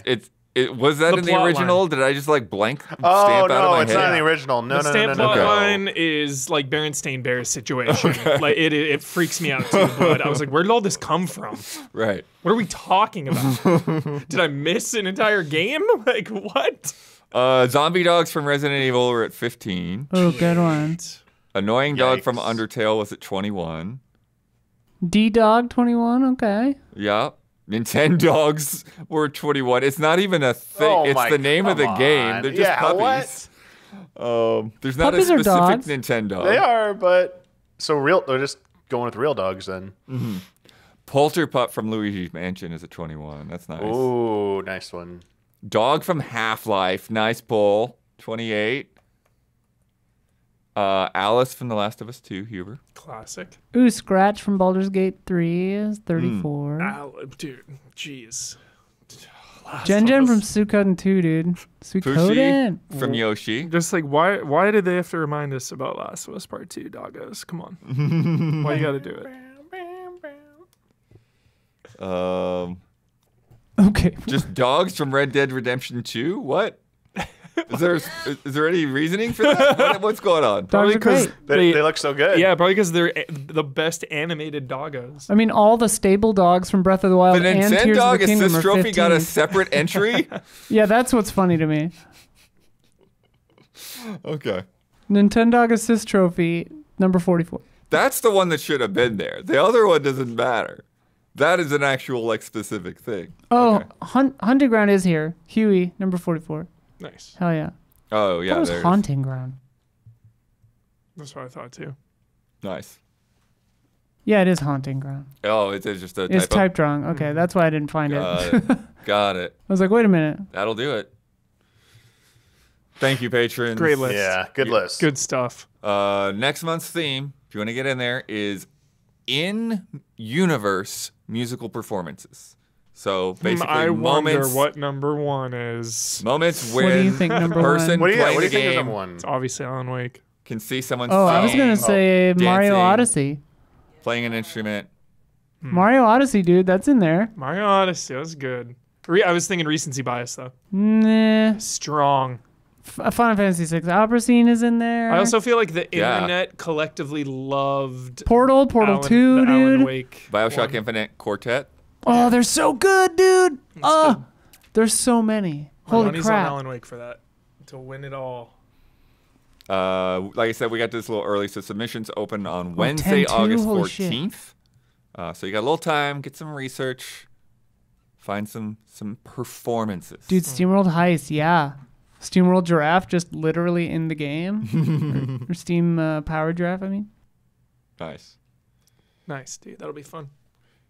Huber, Yo. we talked about it a little bit last week. You're going to Yeah. play some more. Yeah. Sounds like you didn't really. No. Concord. And I think that's The Oh, Concord beta. that's kind of part of my review here. What's happening here? Is just like I don't, we're not going to pile on here. Like the internet can be annoying with that. But I mean, there is something to me just like not wanting to play this game. Sure.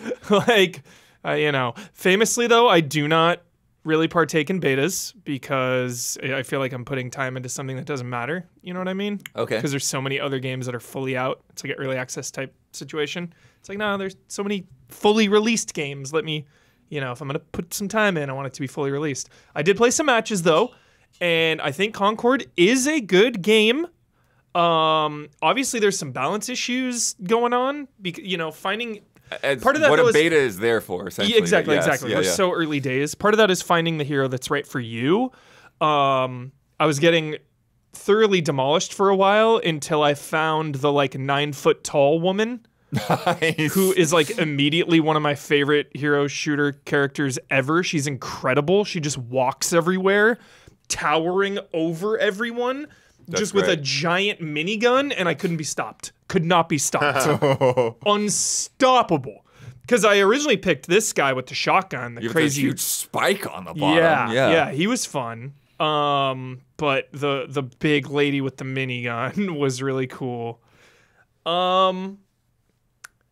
Yeah, again, I didn't play too much, so I can't fully talk about all that stuff. But I played basically Kill Confirmed was and Deathmatch were the modes I was playing. Did you see the cutscene thing? Yeah. Okay, so how is that? So right when you boot it up, you get a cutscene of the characters and lore, and it was fine/good.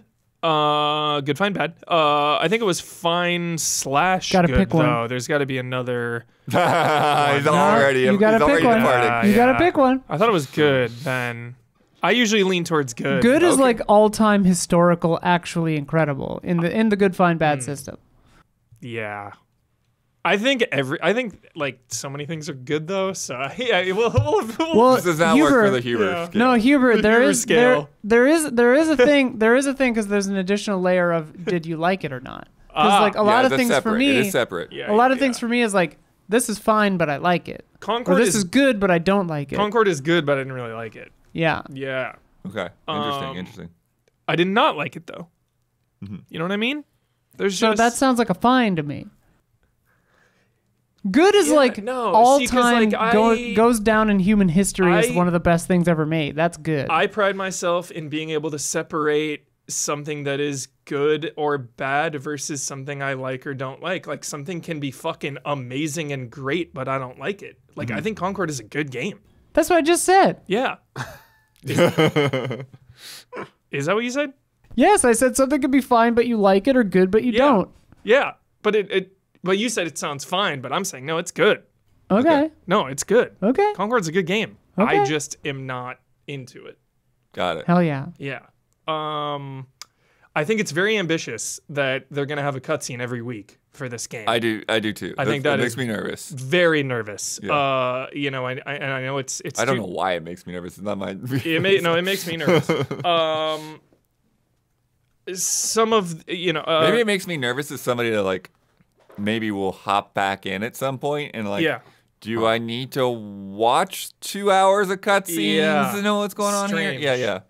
Yeah, and just going off Sony first-party live service games, and bringing Naughty Dog into the equation, them canceling factions because of just the amount of work it takes. Like, that's Naughty Dog. That's one of the best studios in the biz, and I know their reason was because they wanted to make other things. Where this dev is probably just focusing on this one game, so it's different. But it just shows you how hard it is to keep the lights on for games like this. I am pretty sure they were working on this before Sony. Yeah, then Sony came in. It's like, oh, okay, we like what you're doing. Yeah. So, yeah. The cutscenes were good though. It had Guardians of the Galaxy vibes. I know everyone's making fun of that, but like that vibe is good. The characters have your standard archetypes that you would expect. It's just so much of this game is what you expect, and it is that. Exactly what you expect. It's that. And I don't know if that's exciting enough to have people jump ship from an ecosystem they're already invested in to start from scratch on this game. Like, this just made me want to reinstall Overwatch 2, a game that has been and will be supported for years to come with an insane budget that has had time to fiddle with their balance. right. I know. Oh, Destiny and it's been a Overwatch journey. are things Yeah. that are always up and down in the community, whatever. But like, who's to say Concord won't have those same pitfall? That's the live service way, is like ups and downs. Even Fortnite this season is divisive with the vehicles. Well, didn't Apex just have to backpedal on some past thing? Yeah. So, one thing I didn't like that immediately stressed me out and turned me off was the objectives. Like, not in a match, but like your cosmetic reward objectives and all this bullshit of like, kill 5 enemies with headshots. Oh, okay, that's how those work. Okay. Kill 10 enemies with this thing, and it's like, no, I don't want to. Interesting. Yeah. No. Because so here, Yeah. I've got the list of stuff they put out a bunch of info about where things are going to go after the beta. Can we just like stop with those objectives in multiplayer games, please? A game where you are relying on your teammates to win a match, and you're gonna give everyone on that team objectives like kill 5 enemies with this gun. Therefore, they're focusing on killing enemies with a gun they're not good with or not comfortable with instead of trying to win the match. Like, that is a fundamentally flawed system that is not only like bad for your multiplayer game, but it's just like boring anyway. Nobody wants to do that busy work to unlock that shit. I think what's interesting about that kind of thing is it's sort of like, it's like, which thing are you putting first, right? Yeah. Like, are you putting the reward first, or are you putting, like, oh, okay, if you do this thing, then like, oh, here's a cool thing as a bonus. But it's like, if you're like, oh, I really want that hat or that skin or whatever, and then you see this is what I have to do. That's weird. It's like you invert the sense of reward now. It's like, now instead of it being a reward, it's a chore. Yeah. Even though if you had just played the game and then all of a sudden it's like, oh, cool, I got a cool hat. Even Helldivers 2 has some of that It's almost like you have to turn your head off from that. Yeah. And then you get whatever cool thing you get. It's very, Yeah. very frustrating. It's like, you should just play and earn. Like that's it. Just give me a score and you level up and you get some points and you can buy whatever you want with that. Like, we don't need all these sub objectives, reminds me of Destiny bounties. It's like this stuff is a chore, and I hope that as time goes on that stuff just goes away, especially in multiplayer Or like games. you're saying, they find it's not this one specific thing that you have to do to get it. Like yeah. They reward you in other ways, just like they reward you for your ranking. If like, are you aiding in the objective? You know, you don't have to be getting headshots all the time. If you're aiding in the objective, you're gonna be like part of the team. Yeah. Get a good score on your teamwork. Totally. Yeah. $40 game. They did say all the battle passes are free though. Yeah. Which I've is got very all nice. that stuff here. So Good. they're saying there's going to be 12 maps at launch. 6 modes, which I think were all in the beta: takedown, trophy hunt, area control, signal chase, clash point, and cargo run. I played a lot of deathmatch and kill confirmed, basically, which is like kill the dude, they drop something, pick that thing up, you get points. Yeah. Well, what you were just talking about, hundreds of customization items earned just by playing the game, Just by playing. completing jobs and leveling up. Yeah. Yeah, there's like context with it because you're part of like the free company or whatever. So like you're doing these jobs, but they don't feel like that. It doesn't feel like I'm dang. some space bounty hunter going on a thing. It just feels yeah. like Call of So Duty there's objective. Yeah, so there's like or, a mismatch with like the Yeah. thematic elements and what you're actually doing. Yeah. Yeah. That stinks. yeah, I didn't like that stuff. It Like, just got in the way of everything and just like immediately like it was just a drag. yeah. Like you're saying, there's no battle pass. Post-launch seasons and updates are going to be available with no further charges. Great. So you pay that $40. That's it. You're in. And then the weekly cinematics that you mentioned. And then they also talked about there's going to be single-player training modes. So you can just get in there and play around with the character and kind of get a feel for it without having to be like dragging down your team, essentially. Yeah. Smart. So, yeah. Smart. Good. Yeah. Yeah, we will see. The internet is, fairly or unfairly dunking on this game. But I do think, we saw it with Suicide Squad, is there's a lot of pushback on games like this now. Their time is over, like live service game. Not the popularity has waned, I should say. Their time is not over, but with the amount of competition and how long a lot of those games have been going, Warframe, Overwatch, Apex, Fortnite. Yeah. Like there's so many It's games. saturated, yeah. There's so many. There's so many that are free to play and that have stood the test of time, and that's a really hard sell to because I feel like the players that are interested in this are players that like live service games. So it's like you're not gonna recruit as many new players as I feel like you're trying to steal players from putting their time into other live service games, and that seems really, really, really hard. So Yeah. we will see. Like It's Yeah. funny too because like you're talking about like people being like, I'm already invested in Overwatch. yeah, I'm or invested in whatever, Fortnite. It's gonna be so Whereas, hard like, to kick with me off of me, it's Fortnite. like, like I feel like if I had been putting a lot of time into Overwatch at this point, like I might want something Fresh. different, something Sure. new. Like I've done That's it. a valid take too. Yeah, Definitely.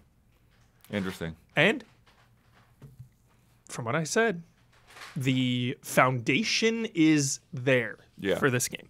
But I do sure. think there's like this element that you're saying is like when people see one of these right now, either they're Skeptical. hard in or they're hard out. Yeah. Like, and it's almost like determined from the From the word jump. It's Yeah, really like, intense.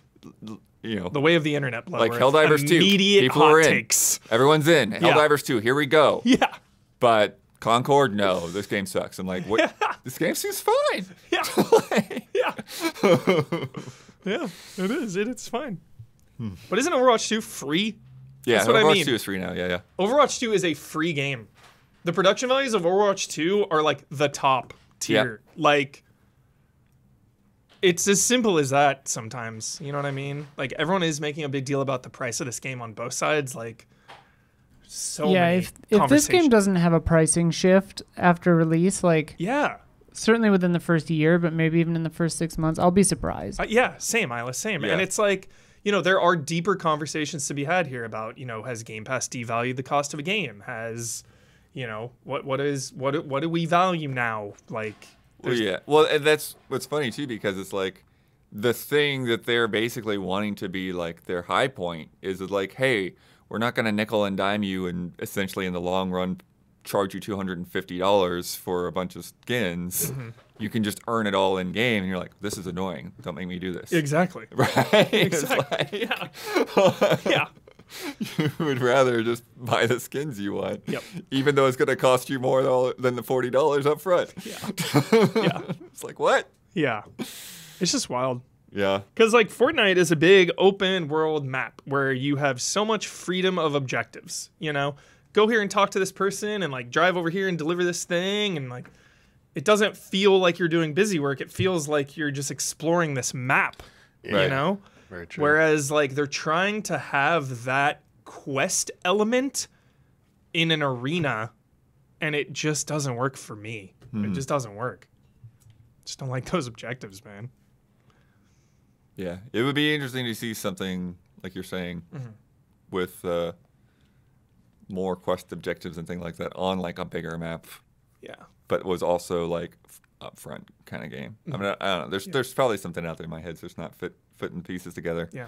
It's funny because I was, in my memory, I was like thinking of Sea of Thieves. Right. And in my head, I was like, is that free to play? Because like I bought it 100 billion years ago, Right. and it's on Game Pass, but it's not free to play. It's Right. $32 or whatever. Yeah. It's But also it's one like- of the best-selling games on PlayStation right now. Right. But like it's been supported for so Yeah. long that it like feels like way worth the value. And I mean, talk about No Man's Sky. Like Yeah. so many free updates or whatever. And it's like, it's an interesting prospect. It's like, that is sort of a retroactive thing, you know, where it's like Concord, it's like, it could pay off in the long run to be a $40 game that doesn't lean on microtransactions. But it's like, those other games, obviously they're not hero shooters, so it's a weird comparison, but like, they have the benefit of having longevity, you know, and they kind of earned that, you know? Right. So it's weird to be in a space that everyone assumes is a free-to-play genre Yeah. and then be aiming for that sort of a thing. Yeah, it's so funny. It's like if a Battle Royale came out and cost money. People would be like, what? Those are free. Yeah. It's like they don't have to be, I guess, but they are usually.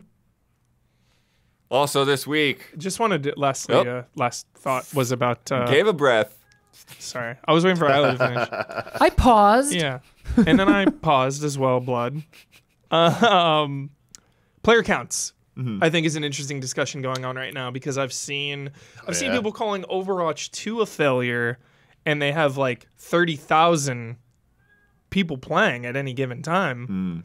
So I just feel like these numbers have been skewed, and like Helldivers rate has lost 90%. It's just it Way ties too back much in looking at Steam numbers. way these too days. much, and Way it too ties much. back into like the American business, like we were talking about earlier, the American business of like growth, where it's like if the line is not going up and up and up forever, it's a failure. And it's like no, like things have peaks and valleys.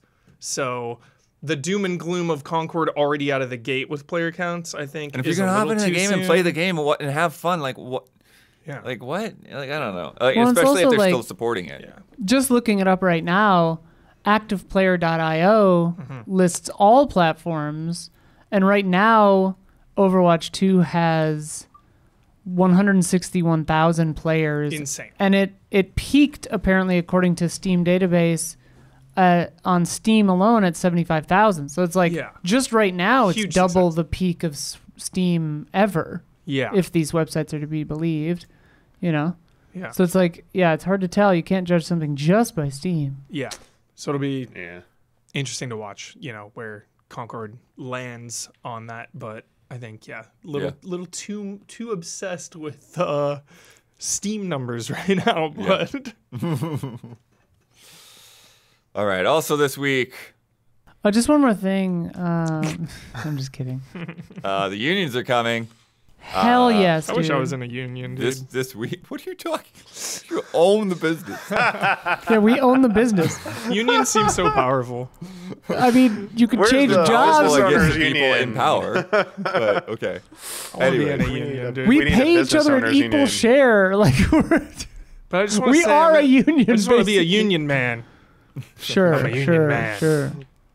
Dude, the news of Bethesda dropped while at TennoCon, and like I was like at a bar with a bunch of journalists, and we were all like so stoked. It was a really nice moment. Hell yeah. Yeah, so first, Bethesda Game Studios became the first wall-to-wall union at a major studio in the U.S., covering 240 workers. That was quickly followed up by Blizzard's World of Warcraft team unionizing, covering more than 500 workers. And then 60 QA workers at Blizzard Austin also formed a separate union. Interestingly enough, all of that, even though they've been working on this stuff for years behind the scenes, they're all like Microsoft-owned places now. Yeah. And Microsoft has basically been like, sort of hands off. Let people do what they do if that's As what people vote for. Famously hands off. Right. In this case, that's what you want. And they've been quick to recognize all that. So I was saying this at TennoCon when this dropped. I was like, Bethesda, at least to me, it seems like, and it's borne fruit because another, one or two have shown up since. But I was just like, I hope this opens the floodgates. Like, I hope everybody unionizes now, like in games, because Bethesda's huge, and obviously Blizzard is huge. So it's like, I mean, it's just the World of Warcraft. Just team the World of Warcraft bigger team. than all of Bethesda. Yeah. Like, okay. It's like, I hope this really gets the ball rolling. Like, I hope every Yeah. big team unionizes. Like, do it. Do it. How do we unionize? We Business owners. Does you not mean? make sense. just Give say a we're a different job union and if then you join want. their union. That's Anyways, speaking of unions, SAG-AFTRA just today announced that video game voice actors are going on strike. So this is Crazy. good and bad news at the same time, basically, because companies have been refusing to commit to AI protections using the technology in an ethical manner. Yeah. So one of the big things that I saw going into this is they want to be sure that, like, if you're going to be using AI to just create new voice lines after we've recorded, then, like, you've got to tell us. Yeah. We've got to consent to that. That seems Yeah. fair and normal. Yep. Yeah. Yeah. Exactly. Yeah. Exactly. Exactly. Yeah. I guess EA kind of But shot we don't back saying want that they did say that they would do that. So I don't know if maybe there's somebody else. It's all of the, like, who's involved and who counts and who doesn't count. It's a little crazy hard to follow because it's like there's certain very big publishers that are involved in this, like EA and Activision and Disney, but then, like, it doesn't cover everybody. But yeah. Chat is saying that GTA 6 is delayed for sure now because of this. Could Sorry, be. Huber. Why you gotta do this to me, chat? Why you gotta do It's for the greater good. I mean, it is for the greater good. It is for the sure. greater good. Yeah. We'll take the delay. Shout out to my friend Sarah, who's like helping with all Yes, this she has been very organization involved in stuff. this Like, stuff, I'm yeah. just like, oh my god. Every time I see her, she's like progressively more stressed. I'm just like, how can I help you? But that's why I mean it's like good and bad news because it's like it's good that they're taking a stand and making sure that Yeah, this I stuff agree. does not run away Yeah. before it's too late. Because the companies are just seeing dollar signs with AI voice acting, With right? the- You have to, Exactly. you can with just the- do it and pay less, and The it's, pie in the sky of God. what AI could do, not even realistic, right? yeah. Oh yeah, Gabby does mention in chat that there was a strike during Red Dead Redemption 2, and they were allowed to keep working because they just agreed. Yes, Like that is a thing. Studios can just be They- like, yeah, we'll just do it. They just signed a Especially if it's contract. you can if you're already in progress. Yeah, Get yeah, them, yeah. Rockstar. So Rockstar might just do that. I mean, But- they've got more money than everybody. Like, Yeah, but the bad side of it is, as we know from everything going on in Hollywood right now, is yeah, even though like you standing your ground, it costs everybody work, and a lot of people that don't have a say in anything are also potentially going to lose work, and is not a great time for people to be losing work. not ideal, Blood Wraith. So- Not ideal. well, and like the repercussions are still being seen, like in TV and stuff. The studios are like gun shy now. They're like not picking stuff up. They're just like, yeah, I don't know. It's weird.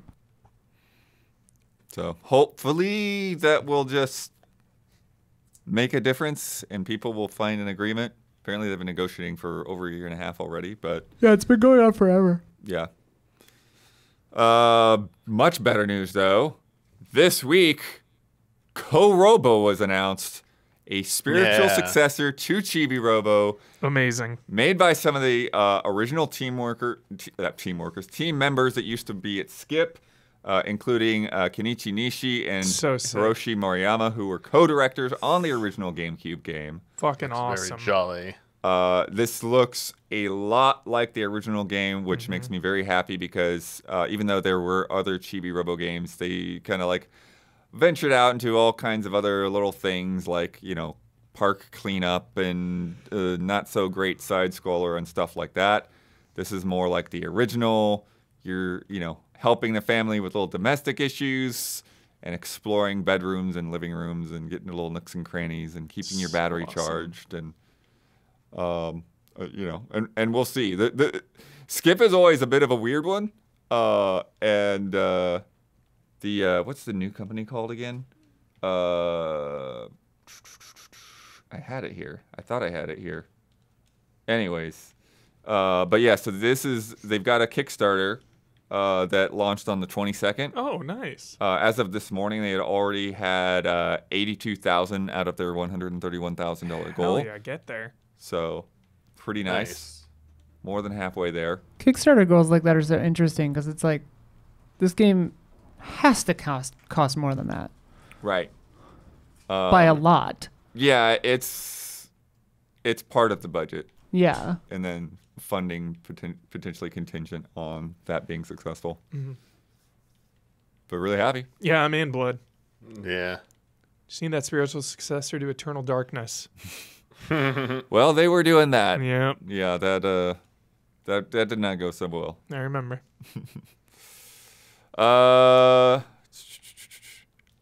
Splatoon 3 announced the Grand Festival. You been splatting blood? I have not. Oh. But I will probably jump back in for this if I can. I always miss Splatfests. Damn. But this is the biggest Splatfest ever. Blood, you better play, dude. Coming September 12th to September 15th. That's more lead time than Nintendo gave between the announcement and the release of EMEO. Holy crap. That's not a lot of days, though. Around. Yeah, they're always a weekend. Splatfests are usually a weekend. But this one features the full weekend competition.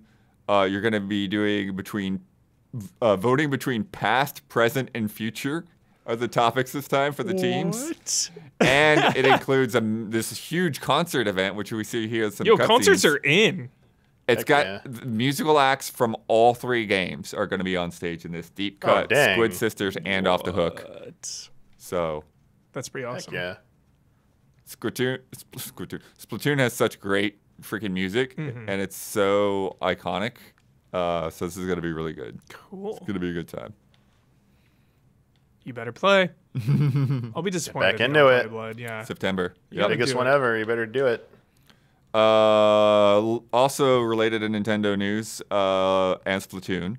So last week, remember, Hebrew, we learned about Sega winning that lawsuit against the dude that was harassing one of their employees? Yeah. This week, Nintendo has revoked the title of the recent Splatoon World Champions. Jackpot, after evidence emerged that they were using racist language on social media, Discord, and while streaming matches. Ooh. Whoa. Get revoked. Yeah. Yeah. So the title will be vacated, and they will not receive their trophies. Excellent. Yeah. Justice. Yeah. Losers. Odd. Get wrecked, haters. Yeah, what the fuck? Psycho, dude. Warner Brothers acquired Player First Games, developers of Multiverses, which comes as a little surprise, as they're going to be working on that live service and new characters on all of that. Plus, that's their first game as a studio, so they're basically just the Multiverses studio. Chill. So, I imagine Multiverses is going to go for a while. Yeah, I hope so. Yeah. It seems that way. Check those Steam player counts. No, I wonder though. Yeah, it is interesting. Yeah. Somehow both surprising and not surprising at the same time. Microsoft went ahead and put Call of Duty Modern Warfare 3 on Game Pass this week. So don't have to wait for the new one right now. Yeah, jump in if you haven't played it. Yep. I love that because I always get so bummed when a new Call of Duty comes out because everyone just plays freaking Warzone because it's free. Right. And I'm like, I want to play Deathmatch or Domination or Hardpoint, but like all my friends just play Warzone. So I'm just like, interesting. Yeah, they're very different. Yeah. So, but like, yeah, I love Call of Duty Deathmatch and stuff. Get that on most of the Game Pass variations. Yeah. Console, PC, and Ultimate. Yeah. Not those other two. Watch our full playthrough on twitch.tv/EasyAllies. I beat that whole game on stream. Nice. Back to spiritual successes. We got a good one here. The Run got next. A spiritual I heard about successor to this! NBA Street. Yes, dude. Yes. Who's involved with this? So former EA devs Perfect. founding a new company, Play-by-Play Studios. Let's go. Including the Visceral Games general manager, Scott Probst. Crazy. So Visceral, dude. Shout out. yeah. Because, the NBA Street games were before Visceral. So It's wild. that's how long it's been. I fucking love this trend of like, oh, you're not going to make the game that everybody wants? We'll do it. Yep. Yes, please. So similar to NBA Street, it features 3-on-3 gameplay. Obviously, they don't have the NBA license, so they're doing these crazy characters instead. So kind of almost like Punch-Out style, you know? So, dude, I'm so down. Yes. So like we got names like Highwire, Spin Cycle. It's going to feature online play. They're still discussing how robust offline features are going to be. Still trying to lock in all of those features. I mean, hopefully there's 3v3 offline. Yeah, that kinda hopefully needs to local happen. play would be Yeah, that's absolutely necessary. Yeah, I mean, that's gotta be a basic ask. Although, what is I it? feel like, right, Was it Tommy? PlayStation that can't do Yeah, more than it's 4 gotta be. controllers or something like that? Remember with Turtles, like we could Oh only my do so God, many on yeah, PlayStation? You're right. Ugh. I hope it can also bot Fight Club. Yeah, That for would be funny. sure. This is coming to PC, PlayStation, and Xbox in 2025. And then Kat Bailey over to IGN has a nice story with a lot more insight from the devs. Get all the details over there. All right. Super cool. That PlayStation VR 2 app is coming to Steam on August 6th. So you will be able to use your PS VR 2 over there. Oh, Offload that extra hardware, Sony. Get it out of your warehouses. Yep. And then lastly, big Helldivers 2 update, Escalation of Freedom. yeah. Escalation. This is a big moment for this game right now. That's also August 6th. Yeah. What are you looking forward to, Huber? Much needed here. Player counts. Yo, can we just reiterate? You don't want to know what's crazy? Maybe you forgot. Helldivers 2 is the fastest selling PlayStation game of all time. Right. Let that sink in. Yeah. That is the most insane stat ever. Somebody told me recently that the devs gave the player base a choice between saving a bunch of in-world children or getting a new weapon, like an actual gun. Totally chose the gun. No, Yeah, they they- chose the kids. No. Oh, wow. They saved Wholesome. they saved the kids. That's awesome. They're like, we don't need that gun. We're Hell saving yeah. these kids. Nice. yeah. Apparently, I mean, I don't really know. No all Michael about it. Jordan. F them kids. But yeah, it's got new weapons, new missions, new enemy types. There's Bringing a- back an enemy from the first game. Oh, yeah, I think I do remember that. Tentacle. That Ooh, tentacle guy. So sick. yeah, they're like, Yep. if you try to run away, the tentacles will come out and smash you. So cool. New difficulty, which New is difficulty, that's level got 10. You excited, yeah. Huber, Dude, I never even got to difficulty 9, Damiani. The shit gets crazy. Oh, apparently the devs made an actual donation to a children's charity Oh, nice. because of that. Awesome. That's cool. They also for Dawn, they showed this enemy. This enemy has like fog rolling in around it. Oh, sick. Don literally just left the room. No, I told him earlier, so he saw Oh, it. okay. Fog is He trending. responded with the fog emoji, so I know he saw it. Fog is back, dude. Yeah, fog is trending and hard. concerts, Fog is dude. back It's on back. the menu. One thing, the thing I don't like about Helldivers is the gear stuff. It's like Oh, it still like never feels super rewarding to like unlock a gun or you know, it doesn't feel clear really like how good a gun is even. So you're like investing your points in unlocking a thing, but then it's like, oh, this thing kind of sucks. It's like I want him to tighten up the gear progression in Helldivers for sure. Because there are very clearly defined metas. If you go online, it's like, yo, this gun right now, the best. Okay. But just for the casual player, I just end up using like not great guns half the time because I just like don't know any better. So I wish it was just like a little tighter. Yeah. And then I there's feel like there's just too much Bloodworth. Sorry. Yeah, I feel like there's too much gear. got it. Like there's a lot of filler gear. Got it. Yeah. That's probably why they were like, we don't need that gun. Yeah, totally. There's also this new mission type in there where you're like extracting a crying larva in like a little bucket. Sick. And it's like literally crying like Baby Mario, and so like all of the swarms are coming at you. So you're trying to get out with the larva intact. There it is in the B-roll. Very fun. Oh boy. Yeah. And of course they mentioned surprises to come, as they do, as Helldivers loves to do. The fastest selling PlayStation game of all time. It's what happens when you break that PlayStation connection. So wild. It's crazy. All right. It is time for Love and Respect.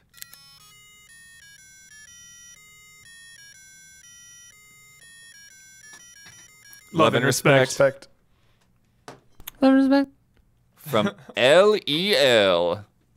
Hey Allies, EVO 2024 was last week, and it was absolutely incredible, with so many amazing players delivering a ton of pulse-pounding matches and unforgettable pop-off moments. My question to you is, have you ever had a pop-off moment? A time where you couldn't contain your excitement after winning? I know not all the Allies play fighting games, so this could be for any game where you went head-to-head with another player or players, or overcome a certain challenge and couldn't help but yell or jump for joy when you won. Thank you for all you do. When I beat... Go ahead, Damiani. I was going to say, why didn't someone from one of the mods grab that Mario Kart 64 clip from back in the day of that red shell against Kyle Bossman? Hell yeah. In battle mode. Was that Achieve It Yourself where I... No, this is like, we're just playing it, and I know I won it, I just get up and leave because it's over. Oh, yeah, He doesn't know what's up. But which one you were asking for And you? Achieve It Yourself, when I flew the Mario under the thing and just nailed it, and I just like threw the controller and walked out of the room. Yeah. That was pretty good. You're going too fast. I was Speed pretty up. proud of myself. You're going too fast. Speed up. When I beat Erdtree, Oh, yeah? fucking popped off in my house. Nice. Hard. I literally screamed and pranced around my living room, skipping around. Yeah, I feel like I'm more likely to like just start vocalizing when I'm starting to get frustrated or try to figure something out. But I think that I'm pretty sure there are moments in Animal Well where it's just like those aha moments of like, you did what right now? Excuse me? And then similarly with like some of the challenging parts of that game where there's some like really hard optional areas, and it's like finally get through that thing after trying for hours. Yeah. Nice. From Parasite Paladin. Hello, Allies. Walking simulators or visual novels? These two genres have similar criticisms for their gameplay. Even so, they have some of the best stories in all gaming. So, which ones do you think are better? Which do you prefer? Walking simulators or visual novels? I don't know which one's better. I feel like visual novels can have a quote-unquote better story, but I find that walking simulators have some of my favorite spaces. Just That's like good. looking at things, Yep. existing in the space. So I like walking simulators a lot. Where do we put Death Stranding? Well, I mean, that is a walking simulator in a very different literal level. I know. I love But- Walking Simulator. But I like that, yeah. If I ever would probably go interview with Walking Kojima- Simulator. I'll be like, so you made a very excellent walking simulator in that genre. Just like, what would he say to that if you called Death Stranding a walking simulator?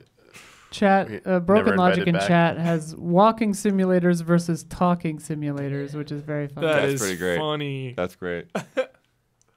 Yeah, I definitely lean on the walking simulator side for sure. It's very hard for me to hang with a visual novel. And I think maybe sometimes it's like, I think when a visual novel is like giving you just that like other like little hint of like, oh, we're gonna have a little bit of gameplay, and then there's this thing in the back of your mind. It's like I just want I just want to do the puzzle. I just want to do the next puzzle. Stop talking. At some point, you've repeated the same thing like 4 times. I get it. I know what we're doing. I know what's going on. Let's just do the puzzle now. Yeah. It was like a walking simulator. It's like, yeah, you like you're saying, you just kind of bask in where you are and just take it in. Stoic's deep. Yeah. Damiani, you have any thoughts? Did you give a side there? Thought I did. Okay. Yeah. Okay. Yeah. Did I? Thought I did.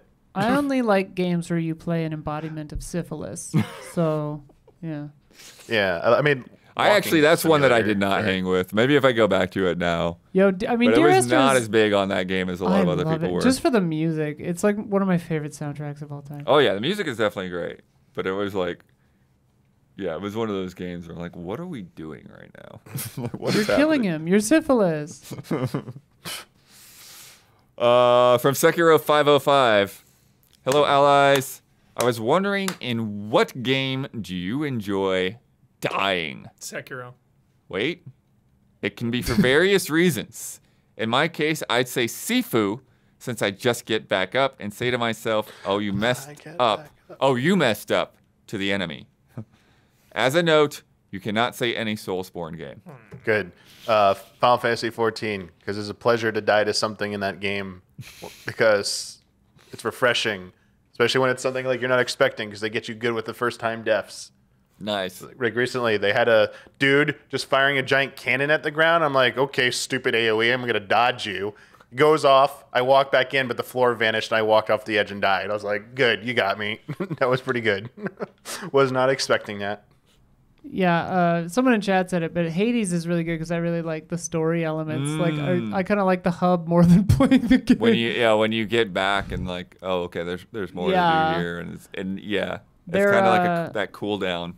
Their entry reminded me of a joke I saw where it goes, Superman, knuckles bloodied, sweating buckets, breathing hard. Please, I don't want to hurt you. Just stay down. And then it's Chumbawamba. I'm sorry, Clark. You know I can't do that. Batman Arkham, so I can see the villains taunt me. Oh, that's good. Yeah. That's one of the big yeah. things for me too. I put a couple in here, but it's like, yeah, like a good like death animation or something happening when you die is so good. I mean, Resident Evil 4. Resident Evil, Evil Within, good deaths. Mhm. I mean, everybody loves hearing Snake. I was about to say, we haven't said Metal Gear Solid yet. Let's go. Yeah. Especially when Jeff Goldblum says it. Hey, Snake. Any like horror game where you die and then laugh because you're like oh my god, you know, Yeah. like that's fun. Yeah. Or like Lethal Company, yeah, for sure. I see you wrote that, but Yeah, I put Lethal Company. that's like a perfect one. because it is some crazy thing comes out of nowhere, and then all of a sudden Yeah, you're dead. yeah. I'm like, what? I'm dead. I don't know what happened, and I can't tell you. Like, What's you're gonna find out later that I'm dead. What's the other one? The footage one? Content warning? Yeah. That game is so much fun, especially because you're filming it. Right. So then when you die later, everyone else can see your footage of you being like, oh no! So good. The Super Metroid death animation is so good. It's a good when one. The suit just explodes. I do love the sound Scream. effect in Last of Us right when you die. They're like, Oh, my Oh, God, yeah. like that's cool. The golden eye, blood coming down the camera. You gotta let the Rat King kill you at least once. Yeah, oh yeah. And then Huber, like Call of Duty or any other game that has kill cams, like to see like what happened, see who Battlefield. got you and why. Yeah. Battlefield kill cam from like 3 miles away. Some Yeah. sniper, Yeah. like some jet just like, like flies by. You're like, wait, what? So crazy. I'm still blown away by the way like the Halo replay system works too, where it's just like all that stuff is just there. Just go back to 10 matches ago and it's like, okay, cool. You've just saved every little tiny piece of data for however many players are in this. Dada. Dada. I like various puzzle games. I mean, like Outer Wilds is an interesting one because it's like it becomes a tool eventually, and like like inscription. You know, you kind of learn something. Yeah. It's time for bets. This week's bet, Thank Goodness You're Here, is out August 1st. If you don't remember, this is that cheeky British slapformer where you go around doing a bunch of very, very odd jobs for people. I'm going to check out that launch trailer. I want to know how many times we will see the protagonist jump. For it to count, we need to see some upwards momentum first. Maybe not from the ground, but we need to see them go up and then down, not just falling, because, you know, you could just walk off of a thing or whatever, right? I agree. In the release date trailer that came out recently, which was 1 minute and 6 seconds long, I had counted 9 jumps that had been in that trailer. So, Damiani, launch trailer, how many jumps do you think? I'm going to go with 12. 12. Huber, Stealthy Centipede. I'm going to go with 11. Oh, there it is. There it is. Isla, Wet Hummingbird. I also said 12. Oh, wow. Let's Okay. go. Don, Fashionable Manatee. He says 18. 18 jumps. Gabby, the Optimistic Rat. 9. 9. And then I went with, I don't even remember what, well, I went 5. He always has the low. No, you guys, you all tell me you always have the high. He always has the high or the low. Always the high. Always, the always, low. always, Every always, time. always. Every single time. Every time, without When fail. do you think Blood will catch on that no matter what he does, we're gonna ridicule him for it? Do you think he knows? The legacy of the mole. Last week's bet, Earth Defense Force 6 came out today. Oh shit, really? Yep. Oh, damn. I went. How many frames? Yeah, Was the what's the bet how release many rate? frames per second? I went through the top 10 English reviews on OpenCritic. Currently, there were only 9. What's the word? What's the open critic? I was looking to find out how many times we would find the word Helldivers. Damiani bet 0. Huber bet 2. Dawn bet 8. Gabby bet 4. And I bet 26. Without looking, I probably would have said something like 6. Okay. PC Gamer had 1. God is a Geek did not. Game Rant did not. Gaming Trend had 1. Shit. PlayStation Lifestyle had none. CG Charts, nada. Nook Gaming, nothing. Saving Content, 1. 8bit/Digi, 1. Bringing the answer, 2-4. Gabby nailed it. Good job. Good job, She jump scared. That brings our scores to 9 for the Stealthy Centipede. And Optimistic Rat coming up with 5 now. Oh god. That's a rat noise. Good. Let me tell you about patreon.com/easyallies. This podcast and everything that we do is made possible by regular folks just like yourself who pitch in and put some cash behind it. On the low end, every month, this podcast alone brings you 10 to 12 hours of entertainment and information. That's a lot of hours. Yeah. So consider that being worth $5 a month. You clearly are already here. You're already invested to some degree. So consider dropping in that $5. For that $5, you will get this podcast 2 days early. You'll get it ad-free. You'll get some extra Love and Respect questions in there at the end. You can submit questions to Love and Respect every week. Be sure to get in on that. And you get into our official Discord where you can vote in that top 10 coming up for those in-game musical performances. We've got other rewards at higher tiers. And then our platinum producers get a shout-out on this podcast each and every week. And this month's shout-outs go to JavaWebs, Elthanis, and Forever Ender. Shout out. Shout out. All right. As we said, be sure to get in there. Watch the TennoCon videos that Isla did. Tenno. Really fun stuff. Warframe, Soulframe. Lots of dudes just really happy to be grinding. Grind it out. Yeah. Love getting all those little man on the street interviews. Also watch Damiani. Yeah. Dawn Trail review. Dawn Trail, what a treat. Such a treat. Comments are fun to read. Oh yeah, those are really fun comments going back and forth in there. We shot a thing today, Isla. I don't know Holy how much crap. we want to say there. Listen. Listen. You're either gonna love it or you're gonna think we cheated you. No, they're gonna love it. I think you're gonna love it either You're way. gonna love it either way. I'll just say, without getting specific, we did it a certain way for legal and budgetary reasons. Yeah. The liabilities were too insane. But the footage, Don was looking at the footage and I was looking at it too, and it's fantastic. The footage So, looks really good. It's very, very good. It looks really It's good. going to be really fun. I cannot tell you how long it'll take to put together. That's one that we want to like cook, Do you have a guess on let it that or cook. no? But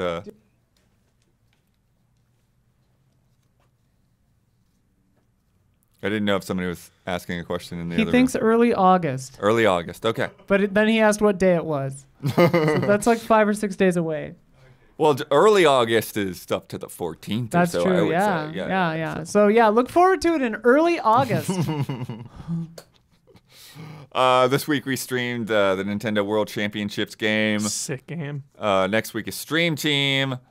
And Isla is going to be out pretty much all next month. Sure am. However, I'll do ad reads from the fjords. nice. Fjords. I think we can say this now because it's kind of confirmed. We have other plans to make. There's a lot of planning still to do, but Isla and Huber will be at Gamescom. Games. Cool. So Yes. look for them. Better see And you there. Sophia. And Sophia, yes. Better see you there, chat. Yeah, I imagine we haven't figured it out yet, but as long as you don't give us COVID, we can meet up or something. Yeah. We should try to figure out a time to do that. Absolutely. But it'll probably be a little easier when I get some of the other scheduling stuff figured out. But I think Oh, yes. we want to do it. Lock it Fantasy down. League update. Yeah, I do plan on doing that. It'll probably be September when I'm back. I'm sorry about that. Things have been piling up on top of each other. Yep. And then I kind of forgot. So, yeah. Yep. There's a lot going on. Okay, Gabby. You won that bet, so you get to shout out anything or anyone that's on your mind this week. You get the final word, and you get to sign off with your trademark sign off. Her phone is dead, so she didn't know her sign off, but it looks like she found it. You found it? Yeah. Oh, my top is caught on that string. It's fine. What do I have to do?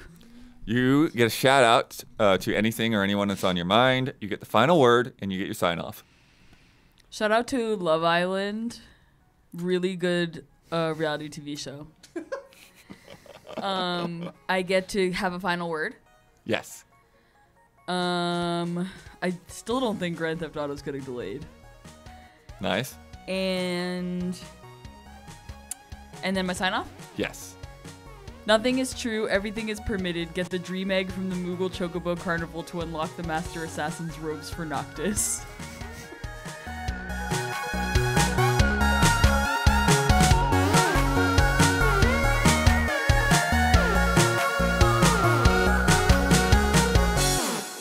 You been splatting blood?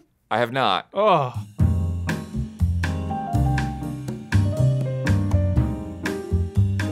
The Easy Allies would like to thank our Patreon podcast producers.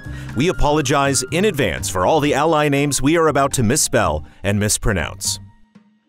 Jabawabs, El Thanis, Forever Ender, Jay Shi, Jesper Popmel Dufay, Roy Sung, 44 Stars, Alexander Zirianov, Andri, Beaten Down Brian, Brandon White, Brian Kruger, Colton Piccione, Daniel Martinek, Dimitri Zedis, Douglas Chomich, Faraz Rizvi, Garrett Holfish, G. Levin, Hayden Hargraves, Jesse Blue, Jesus R., Matthew Pauling, Miguel Rivas, Mo Grant, Paul Sway, Ronka Q, Robert Stoffel, Sage Mode Q, Sam Handrick, Stomps, Stepan Hakobian, The Banana Forklift Killer, Chum Nguyen, Zigazich. Anish Dorr, Aaron Haney, Accounts Payable, Adam Henry, Alex Monaco, Alex Stories, Anacroft, Anthony F., Anthrioni, Arthur Lau, Osteel, Barry Tomasini, Bradley Spees, Brian Foster, Bunny Chen, C.S. Lewis, Katie Garza, Carlos Delgato, Cassandra McKee, Chief Uhu, Chris Eccles, Christopher Santis, Clay Roberts, Colin Montoot, Connell Sumlin, Corey Jackson, Corey Landega, Crumb Eyes, Culinary Stud, Cyberboa, Derry, Dan Sebring, Daniel Kozlowski, Daniel Wong, David Aniki, Edison S. Prada Jr., Enya Hink, Eric Tobias, Eric, Espen Gotchman, Ethereal Ether, Forrest, Project, Gabriel Smith, Jen Woofles, Gino Elite, Gustav Strombaum, Harrison Holt McHale, Isun Chor, Ian Anderson, Jack Forrest, Jan Nicholas Frogshirt Tilk, Gerald, Jesse Fish, Jesse Wilkeson, John McCullough, Junya Motomura, Carl Williams, Keegan Boyle, Kevin Gillet, Kroldemort, Lath, Leon Keys, Linson Wu, Lister, Luis Ibarra, Lying Crown 19, Marco Hernandez, Materia Addict, Matthias Clare, Max Miller, Megadet, Miguel, Nefertiti Jenkins, Nycrypt, Nick Hill Sharma, Ninja Kitty Meow, Ono Turtle, Oruguchino, Pablo Rodriguez, Patrick Held, Pete Shoemaker, Pixelated, Pulphead, Ray Aldiar, Raymond Wheeler III, Reed Johnson, Richard Ma, Ritz 1906, Robert Seven Lee, Robin, Ryan Rudker, Salvers, Samuel Copeland, S.D. Prima, Sebastian Trier, Servino, Sean Johnstone, Cito, Sneaky Gato, Splontot, Strikeout NZ, Sultab, Tadashi 047, Taffy 9K, Tim Strothman, This Is My Username 1466, Tom Ironman, Tomovi Kioni, Travis Ing, Trizac, Wouter DeHaze, Yami Zetsumi, Zach Wojnar, ZOVGM.